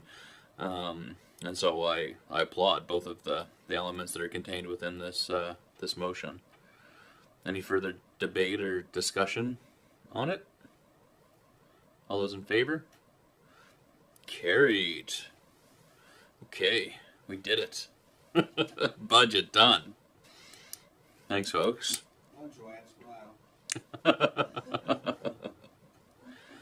Okay, item 10.3 of business is about the Community Investment Fund. So the Community Investment Fund requires council approval for any projects, any proposed projects that exceed. What's the threshold? Is it, Steve? Is it $5,000? Pardon? Over 1,000. So yeah. So any requests for the capital investment fund that exceed $1,000 requires council approval. So there are a number of motions with respect to each of these individual requests, and I'll turn it over to our Community Economic Development Officer, Steve Burns, to walk us through. Welcome, Steve. Thank you, Mayor Christian. Approximately 6 months ago, I was before you as we extended the deadlines on a CIF project, the Queens County Track project. And I feel where it was 6 months ago, I'm going to give you a brief reset and some reminders on what Community Investment Fund is and what I have experienced to date. So in 24-25, last fiscal, there were 76 applications. Approximately $185,000 were dispersed. Currently in this fiscal, 34 applications have been received, the majority being operational and travel. Today, you deal with 11 operational ones above $1,000. Very important to organizations. And, well, as of now, the program's fully open as you've approved your budget. By the end of May, the fund will be 50% committed, most likely, and that is not unusual from what I understand. So it's an important day for a number of not-for-profits here in Queens. So on the weekend, a little funny story, I had the opportunity to hear about and read some cool facts about what one may consider one of the original not-for-profits in Queens. And this is a group that I guess has contributed to the community for no lack of a better term, over 100 years. And it's the Greenfield Sewing Circle. And they were established on February 26, 1919. And I got a little bit of information out of a recipe book that my mom had picked up from a tea out in Greenfield within the last 2 weeks. And right away I recognized it as being some of the quips that were in pieces of the minutes that were published within the recipes, how it really applied to Community Investment Fund. So we're going to go back in time into the 1950s, briefly.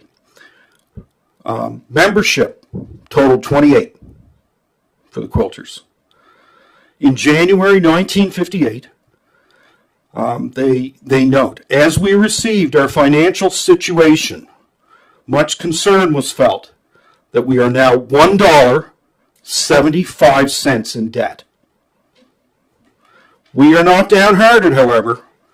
but all decided that we shall have to put our shoulders together. And then it went on to say by March, the balance $30.80 to the good. Then a quip from the 1970s. January 1975. Discussed as whether or not we would keep going for another year. Well, everyone present agreed. Keep the ball rolling. And so these are just examples that ring true today. They're very familiar for us. So with a broad brush of reflection for today, keep those comments in mind. There's wonderful commitment to community out there across Queens, as you are all aware. And through my conversations that I've had with some applicants and correspondence with applicants, you come to find how determined they are and what their volunteerism means, and that each club or organization has a purpose. Some have small memberships. Some have a bit larger. All are prepared to welcome interested folks into their fold, whether they're a group that sort of is in a lane or not. They're prepared to, although not all year-round offering, they're willing to open their doors off-season. They're willing to take a call. But they're just prepared to deliver to their community for spirit and services. And there's a variety of bank accounts out there that support these folks. Some are right on the edge, and they have plans to survive only. And then some are really well positioned and have a really, really good plan going forward. But there's never two organizations alike, and many really are probably thankful and do require additional direction and assistance, and that's really part of the program, to do the best we can for your organizations. So I think the sewing circle is somewhat the perfect analogy for today, is you're basically going to keep the ball rolling. So that's my story. Well, thank you very much, Steve. As we make our way through the various applications for approval, I just wanted to thank you for stepping into the role. I know it's been challenging. We've had some turnover with respect to our staffing complement and the team who supports in the community investment area, the community development area, the administration of the community investment fund.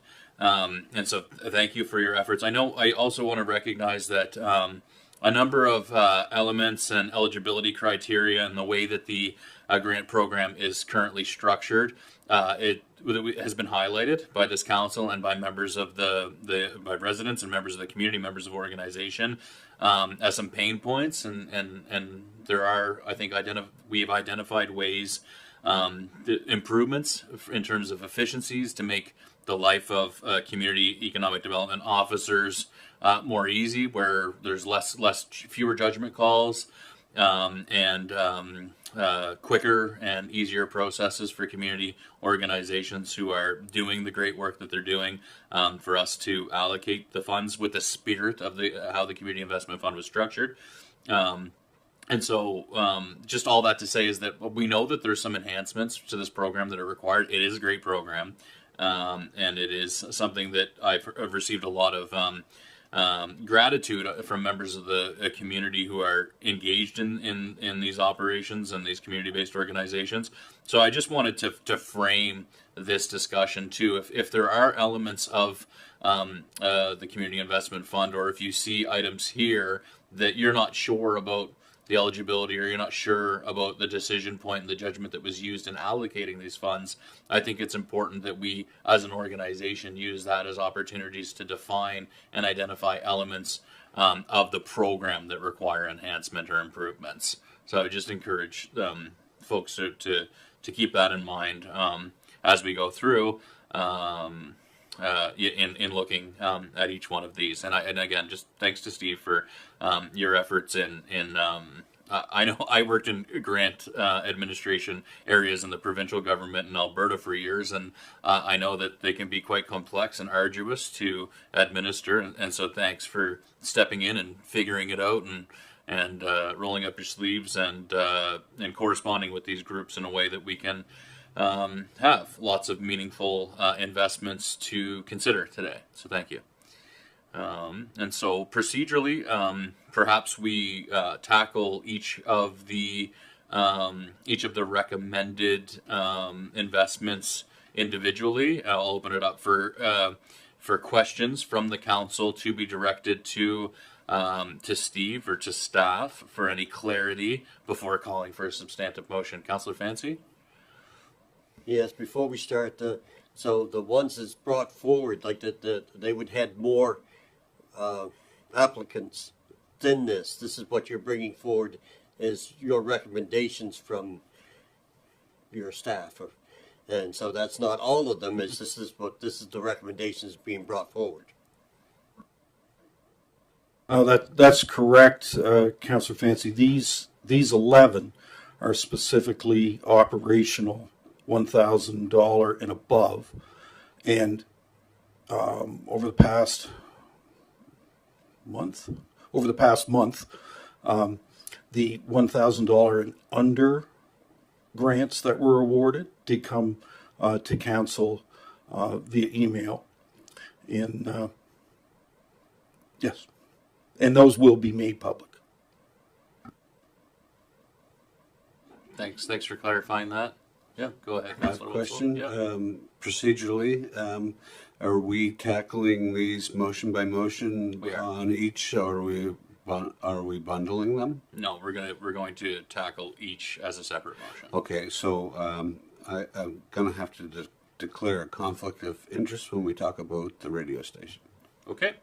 Councillor Wenzel has declared a conflict of interest on the funding for the Queen's for the radio station, and that's the first one, isn't it? Yeah. Okay. Great. Thank you for disclosing that. Go ahead, Councillor Mira. I just have a question for Steve. I noticed that the Seaside Center and the Friends of Carol Baker Society and the Medway and Area Heritage, I noticed they, on the recommendation here, that it's recommended that they receive half of what they put in for, and I'm just wondering why those three. Could you give me some background information, please? Sure. I guess I'll put it in a nutshell. There's essentially, I'm not going to call it a rate card, but there's a chart that's been sort of developed over time in how to administer the dollars based on organizations with $10,000 and above budgets, 10,000 under, based on also the years of in deficit and the years above board, as applied with the information provided. That's clear as mud, I know. But those, so, you know, we're considering bank accounts, we're considering many things, and weighting them and applying them to the applications. So is your recommendation to provide a portion, and in this case 50% of the requested funds? That's your recommendation following a review of the financials that were submitted by those applicant organizations? Or? Well said. Yes, it's based on the facts presented and the administration over time of how this policy has been enacted. Any further questions for Steve about the report, maybe broadly speaking, before we get into the individual requests for funding? No? Okay, then. Perhaps Councillor Wenzel will... it pains me to boot you out of council chambers, you know. see in a minute. Okay, so the first recommendation is to provide monies in the amount of $5,000 to the QCCR, which is CJQC Radio Society, is the organization who runs QCCR here, for eligible operating expenses for their 25-26 for this year. Any questions for Mr. Burns with respect to that one? Okay, can I look for a motion, Councillor Fancy? Oh, do you have a question? Sure. With this is the first time they've made a request, isn't it? I don't remember seeing that. Maybe I missed it before. I believe, Councillor Fancy, it's their third to fourth request. And this has been the funding level provided in the past, and that is not to say that it's gifted.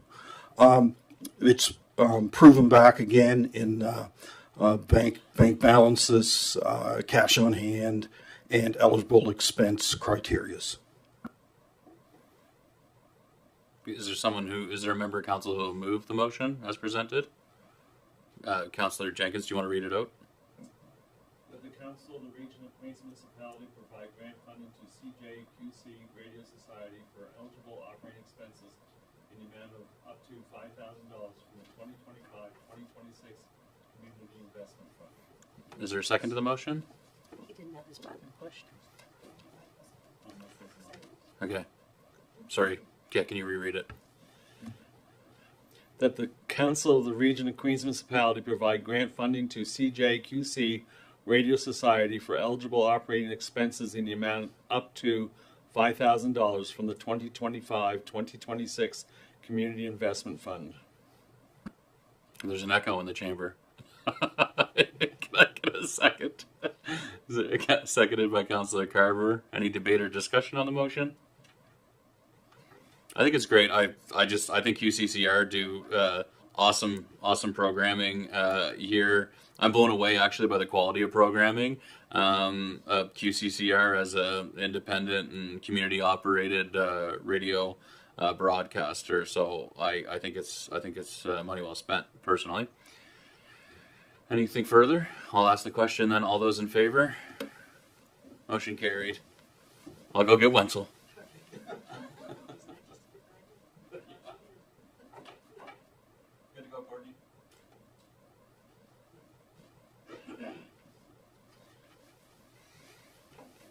Okay. So the next one is also all these ones are for eligible operating expenses. So in the amount of $6,047 to the South Shore Flying Club. Any questions for Steve on that one? Any questions for Steve on that ask? Do we know how many members are in the club? In conversation with Raphael, who submitted the application, I was told there's approximately 40. Certainly that anyone's welcome that has interest in flying and aeronautics and that type of thing. The door is always open. Further questions for Steve? Councilor Fancy? How much was requested last year? Do you have that on hand? There's no request that I have on record from last year. This request was very specific as to $8,063. I ensured that was the request only for those two eligible operating expenses. I talked to the organization. If I may also, based on cash assets, etc., the litmus test, so to speak, they came in at 75% on the scale. I ask for a motion? Could I ask for a motion with respect to this funding request? Councillor Jenkins? That the Council of the Region, Oh, it's your microphone. Sorry. that the Council of the Region of Queens Municipality provided grant funding to South Shore Flying Club for eligible operating expenses in the amount of up to $6,047 from the 2025-2026 Community Investment Fund. Is there a second to the motion? Seconded by Councillor Carver. Debate or discussion on the motion? Any debate or discussion on the motion? All those in favor? Carried. Okay, next one up. Again, eligible operating expenses. It's in the amount of $10,000 for the Friends of Hank Snow Society. Any questions? Questions on the request? Someone move. Member council will move to approve. Okay, go ahead, Courtney. Want to read it out, please? Yes, please. Move that the Council of the Region of Queens Municipality provide grant funding to the Friends of Hank Snow Society for eligible operating expenses. $10,000. Sorry, can you start from the top? Oh, yeah, of course. Certainly. My pleasure. That the Council of the Region of Queens Municipality provide grant funding to Friends of Hank Snow Society for eligible operating expenses in the amount up to $10,000 from the 2025-26 Community Investment Fund. Is there a second to the motion? Seconded by Councillor Carver. Debate or discussion? Comments on the motion? All those in favor? Carried.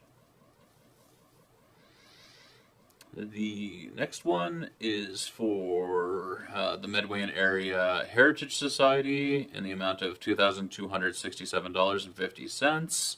Any questions on it, Council? Any questions on this request? Have someone make a motion? Councillor Jenkins? That the Council of the Region of Queens Municipality provide grant funding to the Medway and Area Heritage Society for eligible operating Sorry. That the Council of the Region of Queens Municipality provide grant funding to the Medway and Area Heritage Society for eligible operating expenses in the amount up to $2,267.50 from the 2025-2026 Community Investment Fund. Is there a second to the motion?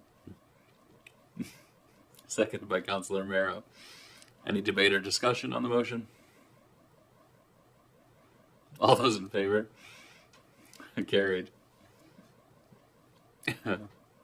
Next one's the South Queens Chamber of Commerce. So can I pass the chair to Deputy Mayor's not here.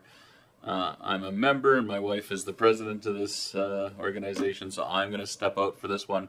Can I pass the chair? So I'm going to pass the chair to you. My best judgment yet.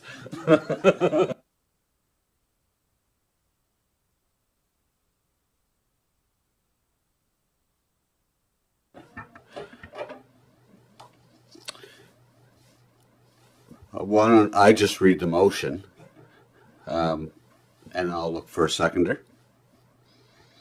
The motion is that the Council of the Region of Queens Municipality provide grant funding to South Queens Chamber of Commerce for eligible operating expenses in the amount up to $3,750 from the 2025-26 Community Investment Fund, and I'd look for a seconder, please.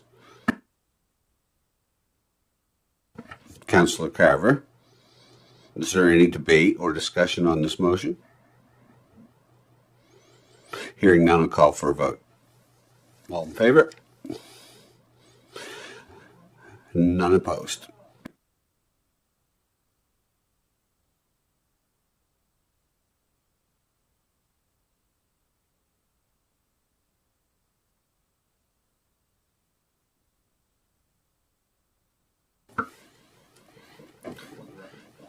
Okay, well done, Councillor Wenzel. Didn't burn the place down. Okay.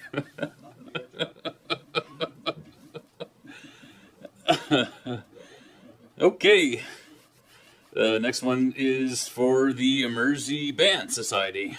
or $3,121 for eligible operating expenses. Questions? Look for a motion. Councilor Merrill.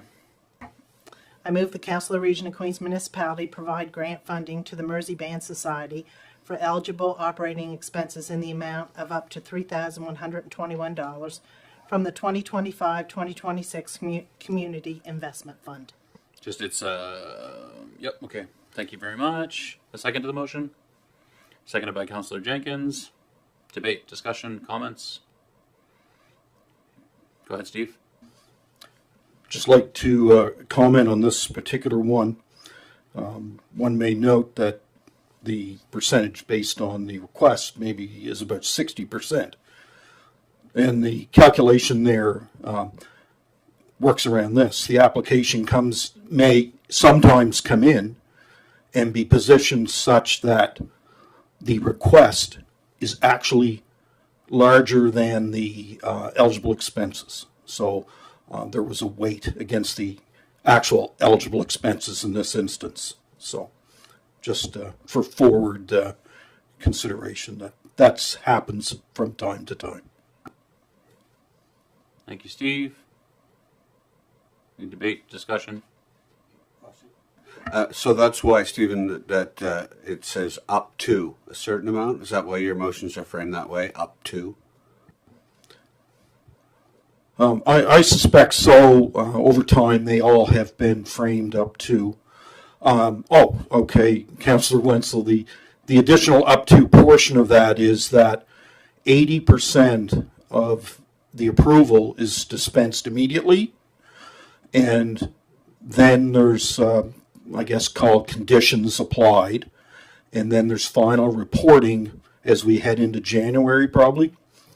And so, if an example would be if an organization received $5,000 and had stated they were doing $25,000 worth of XX and X, and actually, did not do whatever, it gives the municipality the option to award the holdback or retain the holdback. So it's just a protection piece. Anything further, Council? I'll ask the question. All those in favor? Carried.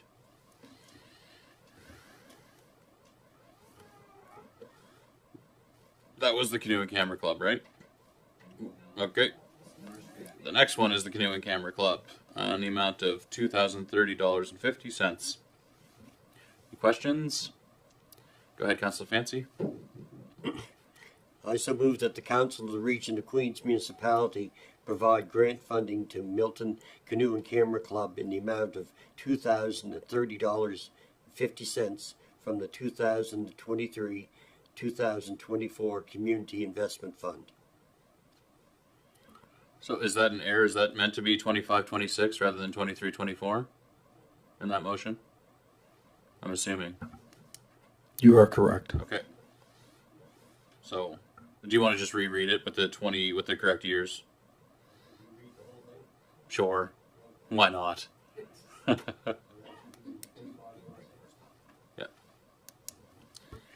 That the Council of the Region of Queens Municipality provide grant funding to Milton Canoe and Camera Club in the amount of $2,030.50 from the 2025 to 2026 Community Investment Fund.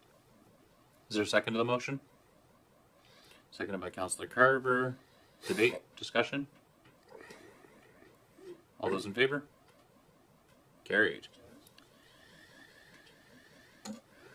Okay, the next one is the Friends of Carol Baker Society, up to $5,000 in operating expenses. Questions? Councilor Merrow? Questions? Councilor Merrow, would you like to move the motion? Go ahead. I move the Council of the Region of Queens Municipality provide grant funding to Friends of Carol Baker Society for eligible operating expenses in the amount up to $5,000 from the 2025-2026 Community Investment Fund. Is there a second to the motion? Seconded by Councilor Wenzel. Debate, discussion? All those in favor? Carried.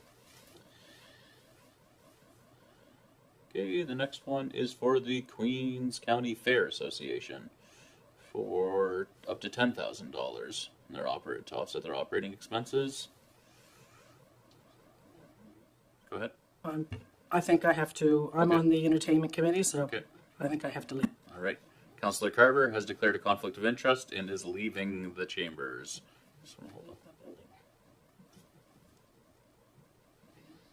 I move that the Council of Region of Queens Municipality provide grant funding to Queens County Fair Association for eligible operating expenses in the amount up to $10,000 from the 2025-2026 Community Investment Fund. Is there a second to the motion? Seconded by Councillor Wenzel. Debate, discussion. Just a question. Go ahead. And I'll ask you, Councillor. Did we change the name? Is now Queens, or should have that said North Queens?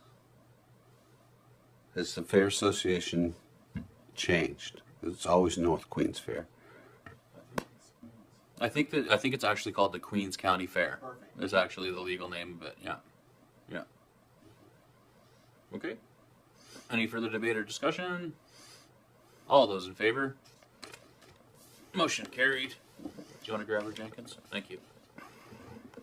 But don't grab her. Just.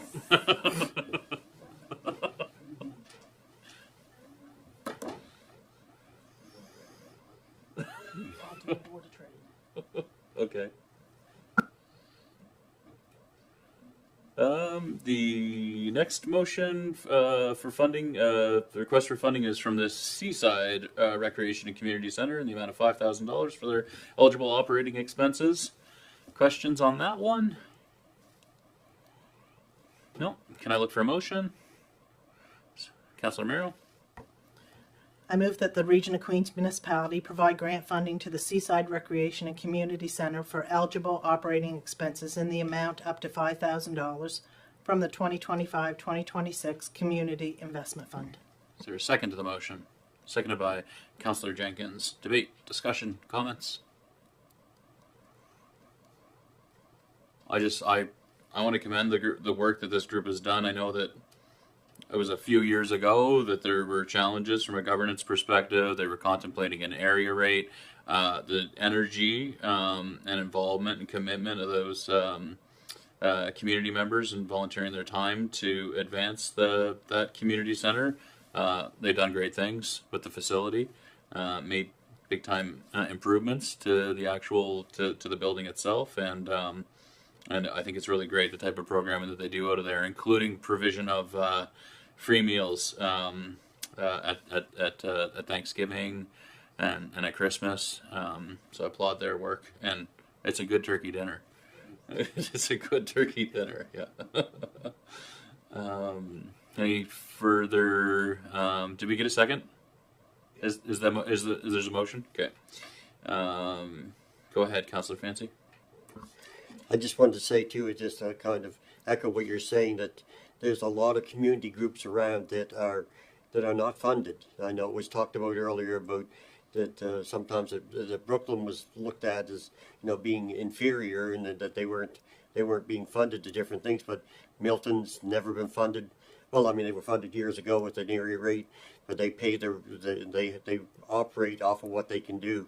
So there's a lot of groups around that do not get funding, and so area rates is the way that the people get funding if they want extra money. So this is like one group that says, hey, we're standing on our own, and if they needed funding, they would come for it. But just a kind of a comment, off comment of what's transpiring is that there are other groups that are doing this without funding from the region. Thank you, Councillor Fancy. Further debate or discussion? Comments on the motion? All those in favor? Motion carried.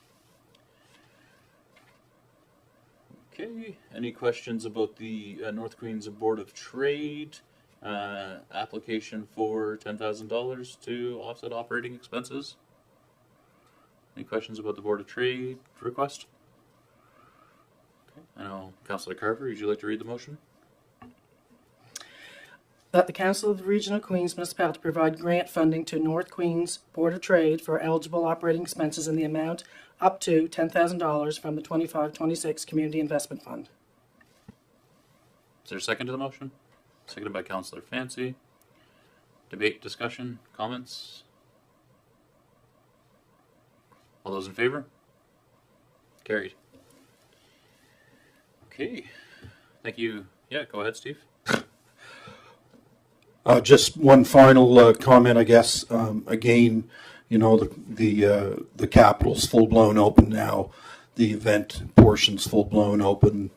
Travel training is open, and in addition to your approvals, the facade program piece will be up and advertised in the next few days. Great, thank you. Yeah, so if you are involved with the community group and you are interested in exploring the opportunities to seek funding through the Community Investment Fund, please do not hesitate to reach out, contact us. Steve will be happy to help you. Okay, that concludes that item business. Thanks, Steve. Next on the agenda, I'll ask for Director Grant to come forward. We have a staff report prepared on the transition to clear bags for curbside. Take it away when you're ready there, Adam.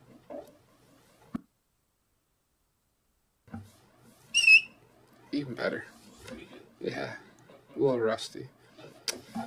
Thank you. So the first, I got a few reports here. I guess the first one is looking to for council's consideration to transition from the opaque bags we use right now for residential collection in Queens, as well as what we receive at our solid waste facility. So looking to transition to be some changes to the bylaw to ban the opaque bags, adopt a policy or implement where clear bags are for residual waste, not for blue bags as they are right now.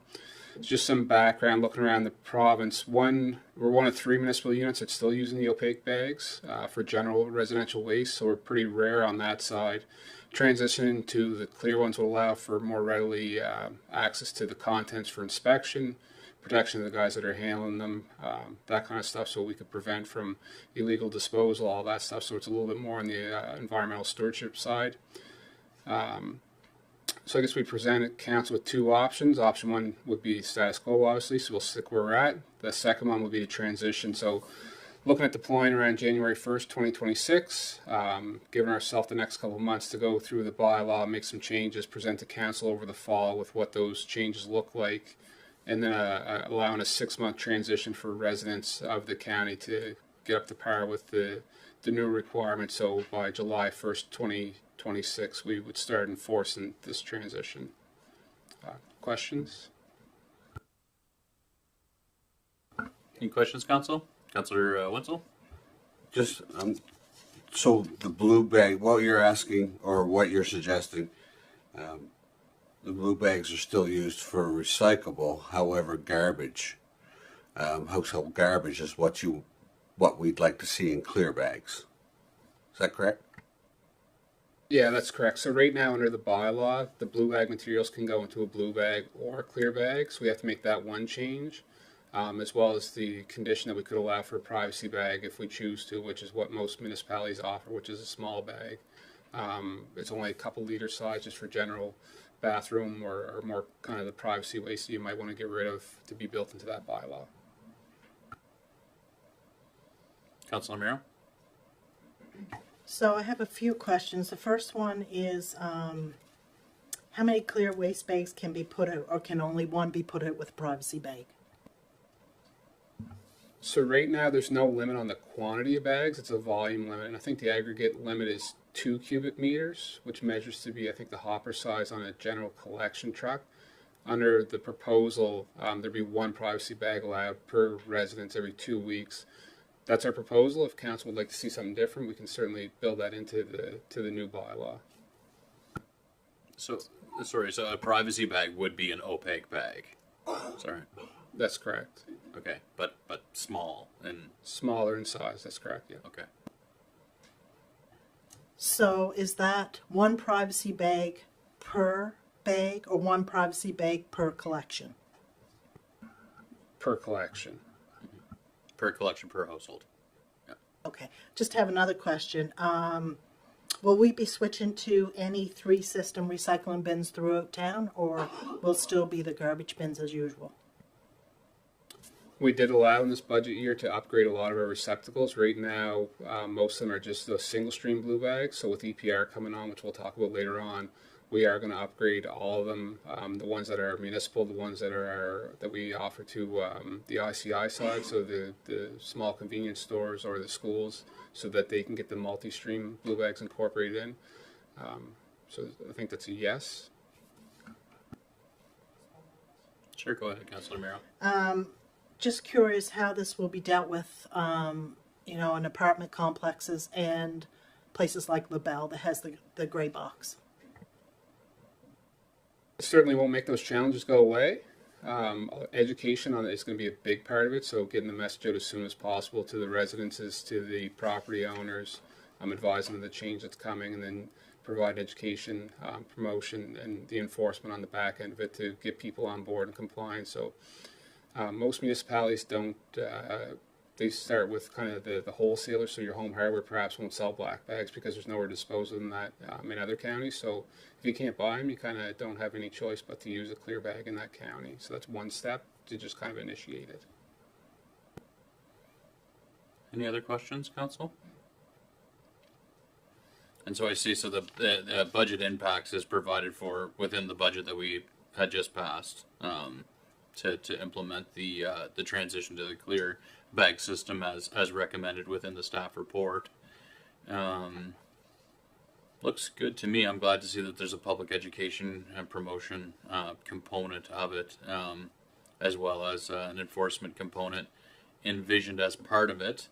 If there are no further questions from council, I will look to have a member of council move that the council in the region of Queens Municipality receive the report titled Transition to Clear Bags and approve the proposed legislative education and enforcement approach, and that council direct staff to develop the appropriate amendments to bylaw number 13 for council to review and decision in the fall of 2025. Is there a member of council interested in moving that motion forward? Moved by Councillor Jenkins. Is there a second to the motion? Seconded by Councillor Fancy. Debate? Discussion on the motion? All those in favor? Carried. Okay. So I guess the next one's yours as well, Director Grant. Take it away. Thank you. So in the next report, we met with Department of Public Works, Provincial Department of Public Works, back in March. They approached us looking to develop a service exchange between us and them that would see some J-class roads in Milton undertaken as part of our winter works practice. So right now, the 3 roads that they came forward with were the top end of Wolf Street, Town Lake Road, and Birch Avenue. Currently, our staff would provide for snow removal in those areas, but we wouldn't do any de-icing, salt, sand, that kind of stuff. That would be the province's responsibility on the back end. So we're only doing it at a convenience, not a necessity. So the province is looking for us to take on that responsibility wholeheartedly. In exchange, they offered to provide for snow removal, sand, salt application at another location on kind of a 1-to-1 meter ratio. So we went through much discussion. Went back at them with a proposal that saw them take over the access road to Western Head Leaf Yard, McDonald Road, as well as the Bog Road, the paved portion here just outside of the office, which they accepted. We thought about it a little bit more internally and decided to remove the McDonald Road from the proposal because it would see a service level reduction. So the proposal, I guess, in front of council right now, and that part would see the municipality take over the winter works responsibility for clarity on Wolf Street, Town Lake Road, and Birch Avenue in exchange for the province looking after the road to the Leaf Yard as well as the completedness of Bog Road. So that's one part of the report. The second part is a discussion that was brought forward also by the province. Back in 2017, there was an ad hoc service exchange developed between the CAO of the day and the, I guess, district director for DPW, where the municipality took over winter works on the Bog Road. The provincial portion, not to introduce any confusion. In exchange for that, they wouldn't charge us any longer for the salt that we use, our contractor used in Caledonia for the sidewalk maintenance out there. Due to some liability concerns and some perception concerns, they've asked for that practice to be ceased immediately. So we are, as staff, in the process of developing an RFP where the contractor in Caledonia provides salt for their own use to maintain those sidewalks. And then the winter works on Bog Road will revert back to the province's responsibility. So I hope that's not too confusing. Any questions? So I guess my question would be, so that second part of the report, and with respect to the provision of the salt and it coming like that previous state, that doesn't require a motion of council to that second part. No, I think is okay.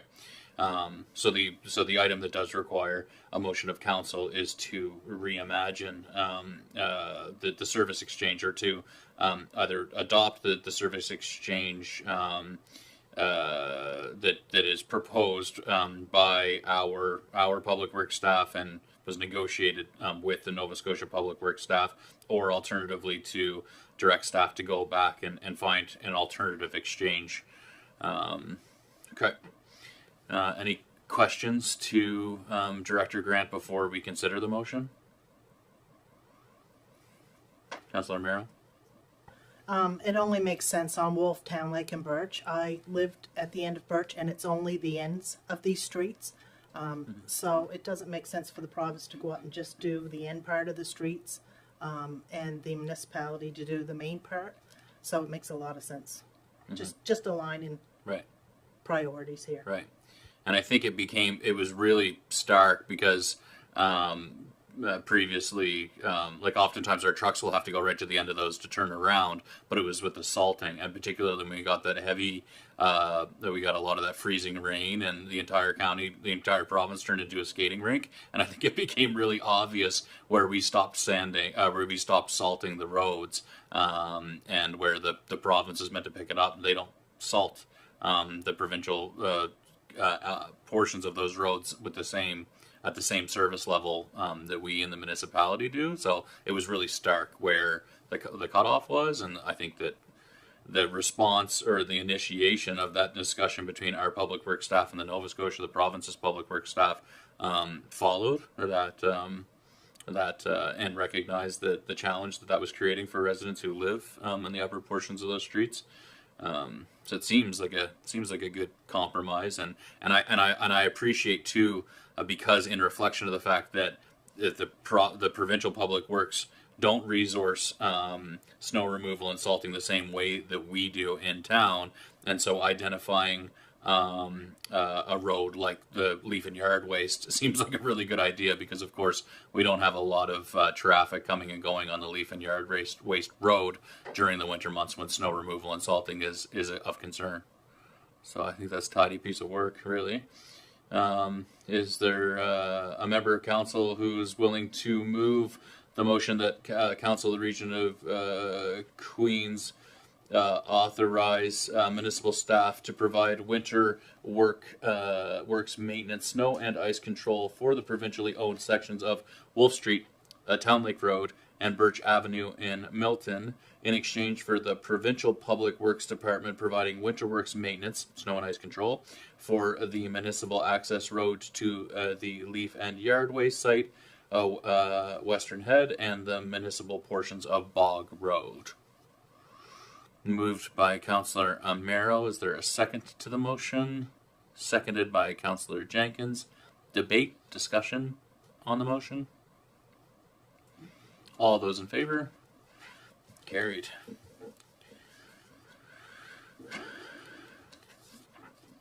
Okay, and then we have the organics transfer tender.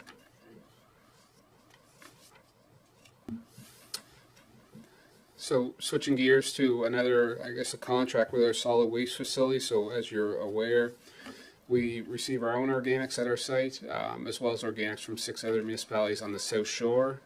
So the contract that we had recently expired. We reissued that tender to the market, reflecting on the last 5 years and how tumultuous things have been. We went with a 3-year window for this contract to try to get some stability built into it. So we did issue that and received it. It closed on May the 2nd. We got 2 proposals from 2 province-bound contractors. One proposal was rejected for non-conformance. The other proposal from our existing contract holders presented in front of you. It does demonstrate a substantial increase in the cost, but it is in line with existing line haul arrangements from other municipalities, other contracts that we have. Any questions, council? Questions on this item? No? Sir. Yeah, go ahead, Councilor Jenkins. Director Grant, the highlighted area on your report says April 1st, 2026 to March 31st, 2027. Down at the bottom, the recommendation says July 1st, 2025 to March 31st, 2028. Am I looking at this wrong? That was just my skills at formatting in Microsoft Word that did that by error. Nothing intended to illuminate there. Just an accident. So how should the recommended motion read then? It's correct. Okay.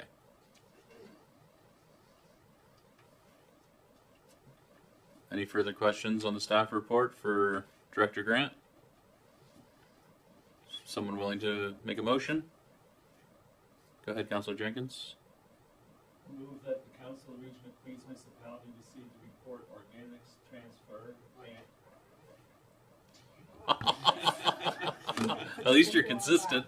I move that the Council of the Region of Queens Municipality receive the report organics transfer, and that Council authorizes the Chief Administration Officer and Mayor to complete the form of tender with GE Environmental for July the 1st, 2025 to March 31st, 2028. Thanks for your perseverance, Councilor Jenkins. Is there a second to the motion? Seconded by Councilor Carver. Debate, discussion. All those in favor? Carried. All right, Director Grant, I think that this is your last one on the extended producer responsibility participation. Thank you for your efforts in preparing this litany of staff reports for us today. Thank you once again. So there's a report in front of you regarding extended producer responsibility in Nova Scotia, EPR. So as we know, EPR for packaging, paper products and packaging like products, PPP takes effect on December 1st, 2025. This is a policy shift to put the burden of the blue bag materials that you see curbside right now placed back on the producers' backs that import into the province. Divert Nova Scotia, who we know is responsible to administer the program, and they have worked with Circular Materials, who's been appointed by the producers in the province to define a delivery mechanism. So in the report, the step that we're at now is to make the decision whether we're willing to opt in or opt out. So if we opt in, there'll be no change for residents. We'll keep the contract that we have with our hauler, and we will charge Circular Materials on the back end that contract cost, essentially. If we opt out, Circular Materials will look after collecting blue bag materials at the curbside. What that could look like, we're not sure of at this point. So the two big differences is under the opt-in, residents won't see a change necessarily. Under the opt-out, they could see a change where the blue bag materials could be collected on a different day than their residual or their organic waste. So today we're looking for council to, I guess, make a formal decision whether they're opting in or opting out. I guess the only other thing to mention is that once we have council's decision, we'll work with Circular Materials as well as the contractor to finalize the contracts as they have to be adjusted, bring those back for council's consideration. And the only other two things revolving is outside of the decision to be made today, but just so you're aware, there are some issues yet to be resolved with the small ICI. So under the Circular Materials approach, small ICI businesses would not be enabled to put blue bag materials out curbside. They'll be responsible to find their own disposal mechanism and deliver them there. The other issue is that there's materials under the program, like chip bags or polystyrene, that would be banned from being black bag material, have to be recycled, but will not be accepted curbside as it's proposed right now. So residents could be required to separate something like chip bag, something like saran wrap, and dispose of it at a depot like the Sandy Cove Depot or New Germany Enviro Depot in Caledonia as they come around. Just so you're aware. Thank you for the report. And just to be clear, I see that the staff recommendation would be to opt in. If you could just at a summary level, why recommend an opt in as opposed to an opt out? Sure. So under the opt-in, residents will see the least impact, and that's kind of, I think, the biggest decision factor at this point is how is it going to affect the folks we represent. So under the opt-in, our contract will continue with GE's all trucking to collect curbside on the regular collection day with the regular waste streams, as opposed to an opt-out model whereby collection for residents could see them putting out some waste on a Monday and some waste on the following week on a Friday, which sounds a little bit more complicated than it needs to be for our residents. Just with respect to the small ICIs, which I understand is not captured in the proposal that Circular Materials has put forward for the EPR program. Do we presently do curbside pickup for small ICIs, like current state? That's correct. So under our current contract, small ICI is collected with the general waste collection. There's not a whole lot of them, and it's not a whole lot of material, so it is collected as if it was residential and treated at our facility with the rest of the material. And so if we opt in here, we would continue to do that. There would be no change to the experience of those small ICI operators. We just wouldn't be compensated by Circular Materials for that portion of what we're doing. Is that basically how, or what? It's not clear yet. Okay. And every municipality is facing the same conundrum that they're being placed into. Circular, although we will hold a contract for curbside collection, Circular will be administering, so compensation from them derived from non-compliant waste introduce a new complexity in how they will compensate us, how they may perhaps be able to reject our load. So from today, there's a lot of work to be done refining the contract, the service agreement, and all that stuff that will define how those kind of outcomes will be delivered. Okay, thank you. And last question for me, just with respect to the chip bags and saran wrap, that sounds awful.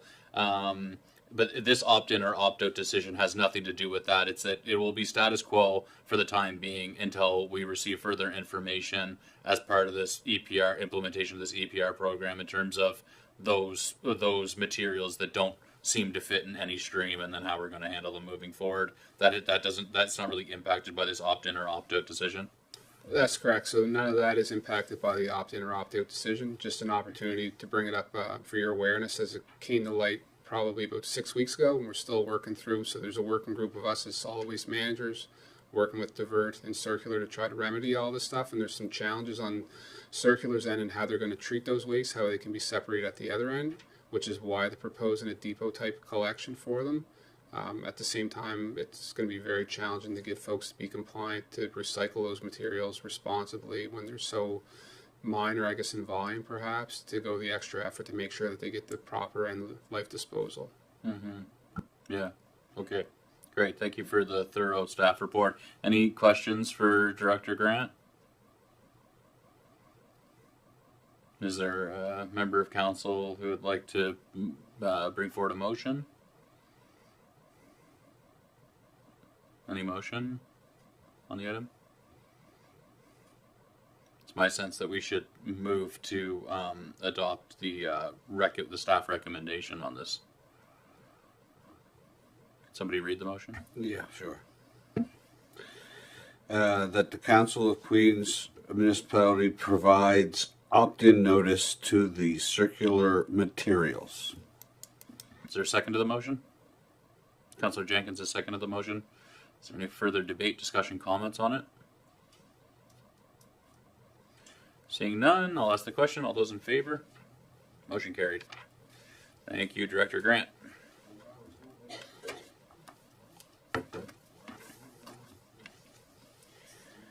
Okay,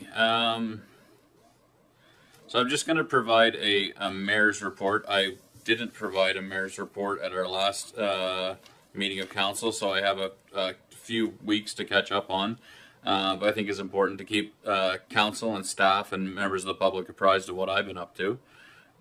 Lots. Despite the comments that I received from some residents. I assure you, I am working hard. So throughout the last few weeks, The organization has largely been preoccupied by the budget preparation, council orientation, and public budget deliberation process.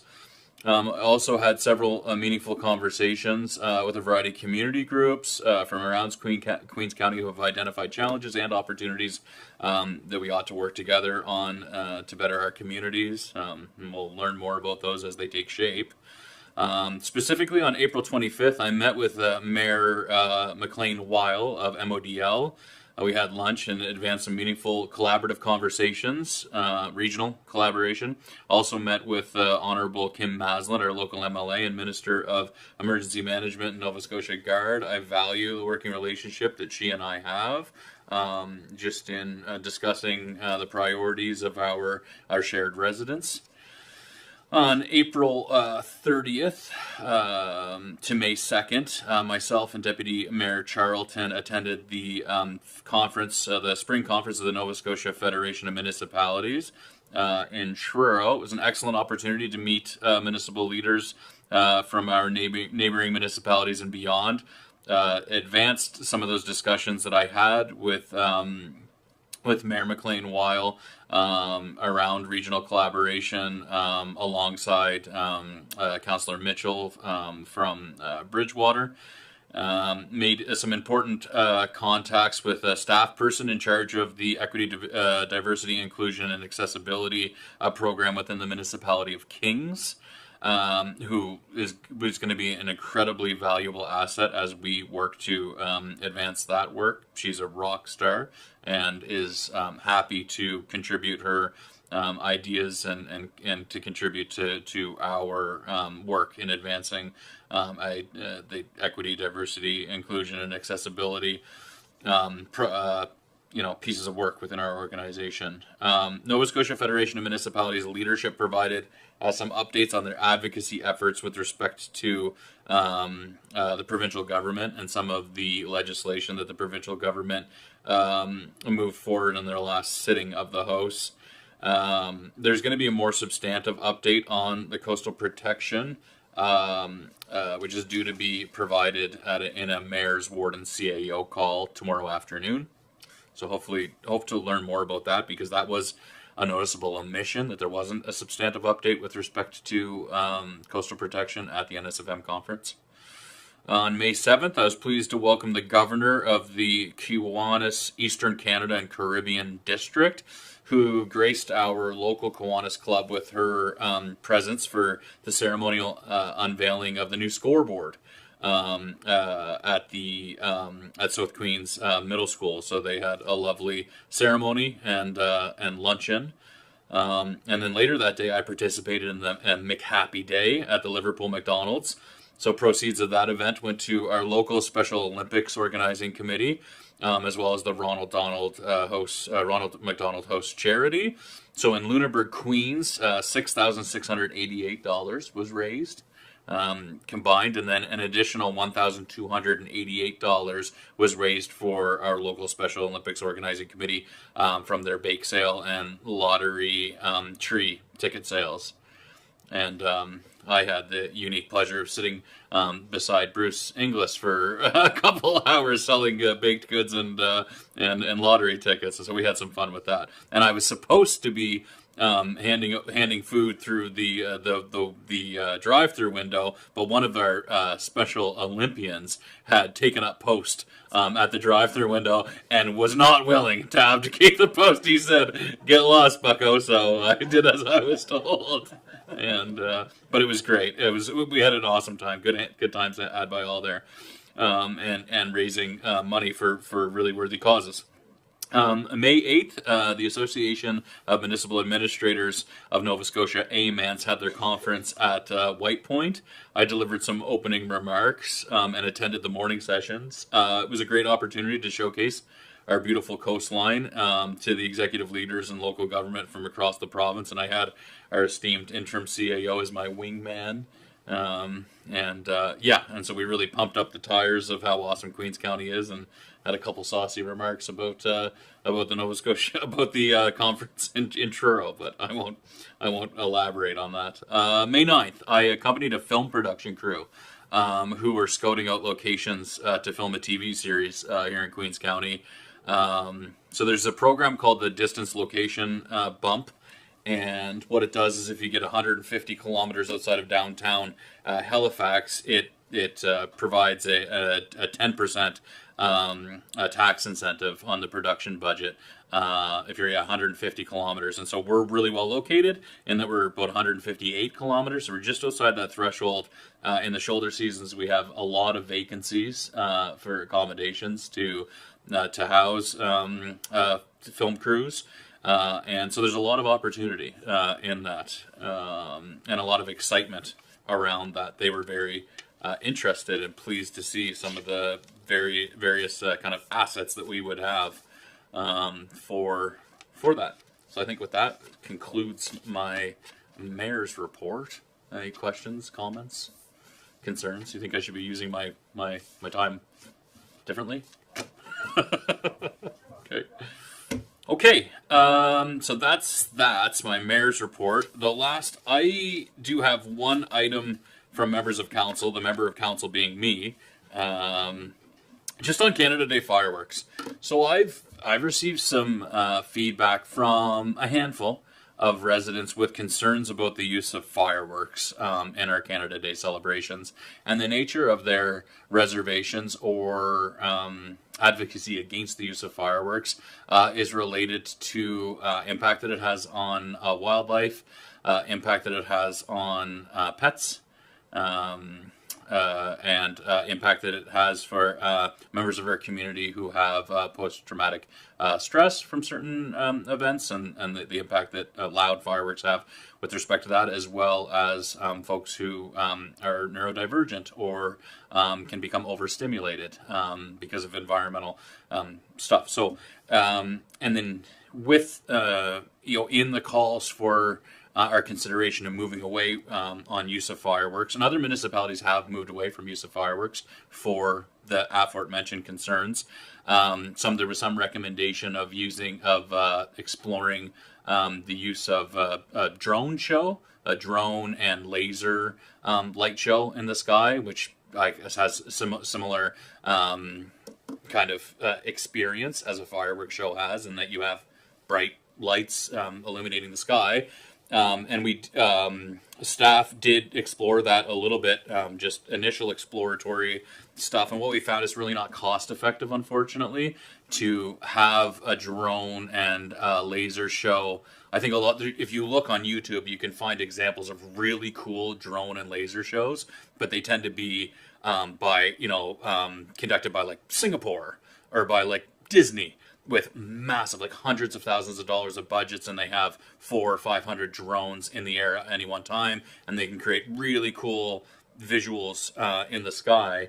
If we were to allocate the amount of money that we typically spend on fireworks for Canada Day to a drone show, it would not be that.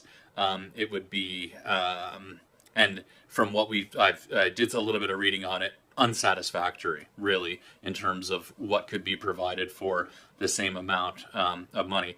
But I do know, in speaking with staff, that we're approaching, because obviously Canada Day is a time when lots of different municipalities and organizations are purchasing fireworks, and so we kind of need to make a decision about if we're going to want to have fireworks at our Canada Day festivities. We need to make the decision soon, because we need to signal to the vendors that we want to procure those fireworks to facilitate that. So I wanted to bring it to the council and provide you some context in terms of some of the reservations that I've heard about use of fireworks, exploring the use instead to moving toward a drone and laser show, and some of the practical implications for that, and then just wanted to put it on the table for discussion.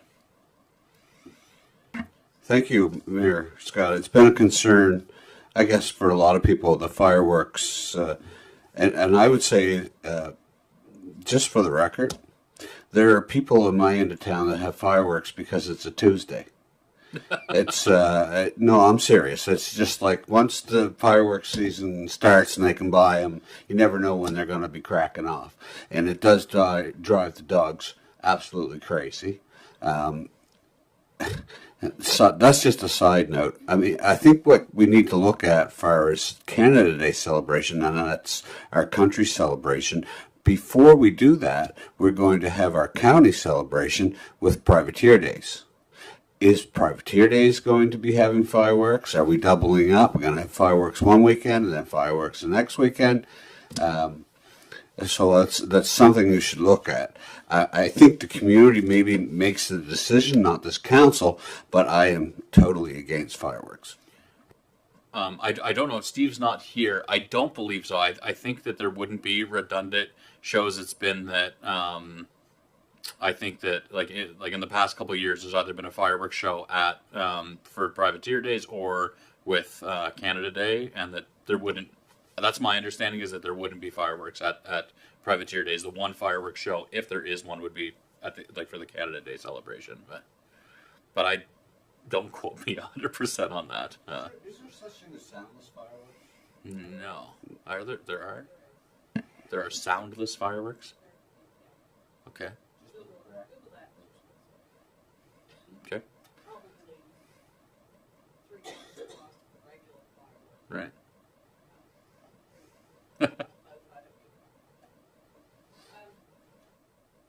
Yeah, I've heard You're gonna have tell to of. move that down a little bit. There you go. Yeah. Yeah, I've heard tell of silent fireworks in the States. I don't know if they're available in Canada, but they're out there. My idea on it is you're going to have your residents saying, yep, taking something else away from us.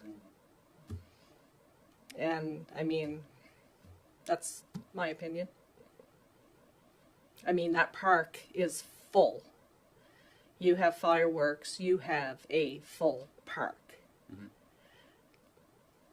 People come in from all over the county and other counties. And I just think people will say, you know, taking something else away from us. That's my opinion. Okay. How does the rest of council feel about it, with the use of fireworks for Canada Day celebrations? Councillor Fancy? Like you said, it's already been stated. It's a hard one because a lot of dogs really do have a lot of problem with the noise factor, but it's that everybody's buying them, and I know that long before time to set off fireworks, you hear fireworks going off everywhere. Somebody local has bought some and set them off. So I guess, what are we looking at? Are we looking at us not doing it, trying to ban fireworks from the area altogether? Because it's not just what we're doing; it's the other people who are buying them that's causing the. So I don't know where you're going to start and where you're going to end with this.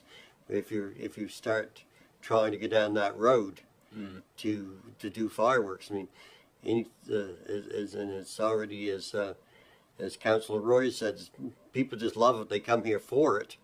So how do you? And I know North Queens. I always go there too, and it's it would be not well taken if we said you can't do it anymore. So I don't know. Yeah, and for the purpose of this discussion, the scope of, I think it's a fair question to say that it invites in a broader conversation about handling of permissibility of fireworks writ large. But the more urgent conversation that I had flagged is just with respect to us and the approach that we're going to take with the Canada Day celebrations. But I do see the logic in the fact that, you know, if it is the will of council to take a stance against the use of fireworks, that it would invite in a broader conversation about how to handle private use of fireworks, for sure. But further discussion? I mean, I also see I see both sides of it. I see the harm and challenge that folks have with it. I also see the opportunity in generating excitement and economic activity in the town and in the county with the festivities. So yeah, I'm not sure. Is there a member of council who would like to make a motion with respect to this, or do we just carry on? I mean, if there's a member of council who feels strongly about it, I'd encourage you to make a motion at this time. Otherwise, my sense is that the planning, the folks involved in the planning would sort of carry forward with the typical approach to planning the event. Go ahead, Councilor Mero. I'd like to make a motion that we continue with fireworks for privateer days and maybe investigate further other options. Oh, for Canada Day. For Canada Day, sorry. Okay. Yes. Is there a second to the motion? Seconded by Councillor Fancy. Debate, discussion? Can you read back the motion, please? Okay. Do you want to reiterate the motion, please, Councillor Merrill? You'll have to kill your microphone there, Councillor Wenzel. Yep. So I'd like to make a motion to continue with the fireworks for Canada Day, but maybe explore other options and give staff time to do staff reports. Okay. And is your second hold firm? Okay. So we have a valid motion. When we're looking at other options, then can we direct staff with that motion to look for the soundless type fireworks and that sort of thing? That's what you mean by other options? Okay. So maybe I'll look for, and I'll just procedurally, I'll look for an amendment to the motion then. And I believe that, Councillor Wenzel, you've asked to amend the motion to include in directing staff to explore other options for soundless fireworks as an okay. Now, I don't know if you need that as an amendment because I saw our CIO shaking his head yes to me when I was asking the question. Well, so I'll look for a second to the amendment. Is there a second to the amendment? Okay, seconded by Councillor Carver. All those in favor of including the language around the soundless fireworks in the motion? Okay, carried. So we'll go back to the original motion. Is there further debate or discussion on the motion as to Councillor Merrill? I'll recognize you.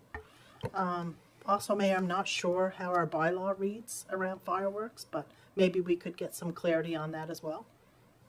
Yeah, I'm not sure what we have in place in our bylaws that with respect to. I'm sure that in directing staff to follow up on this, they would look to clarify what our current bylaw or policy say with respect to the use of fireworks. Yeah. Any further debate or discussion? Okay, go ahead, Councillor Carver. I just Googled it. So they have them in Toronto. Quiet fireworks. Mm-hmm. Enjoy fireworks without the loud bangs. Our quiet fireworks offer vibrant colors, dazzling effects, and breathtaking displays with minimal noise. So they are right there. Okay. Yeah, cool. All right. Well, that'll be interesting.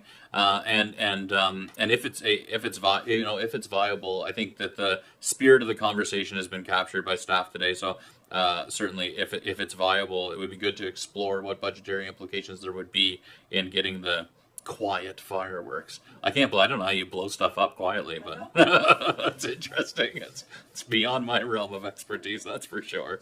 Okay, all those in favor? Motion carried. Okay, I believe that's it for the open portion of today's meeting. We have one property matter to be discussed in closed session. Could I please have a motion to move to closed session? Moved by Councillor Wenzel and seconded by Councillor Carver. All those in favor? Move to closed session. Thanks very much.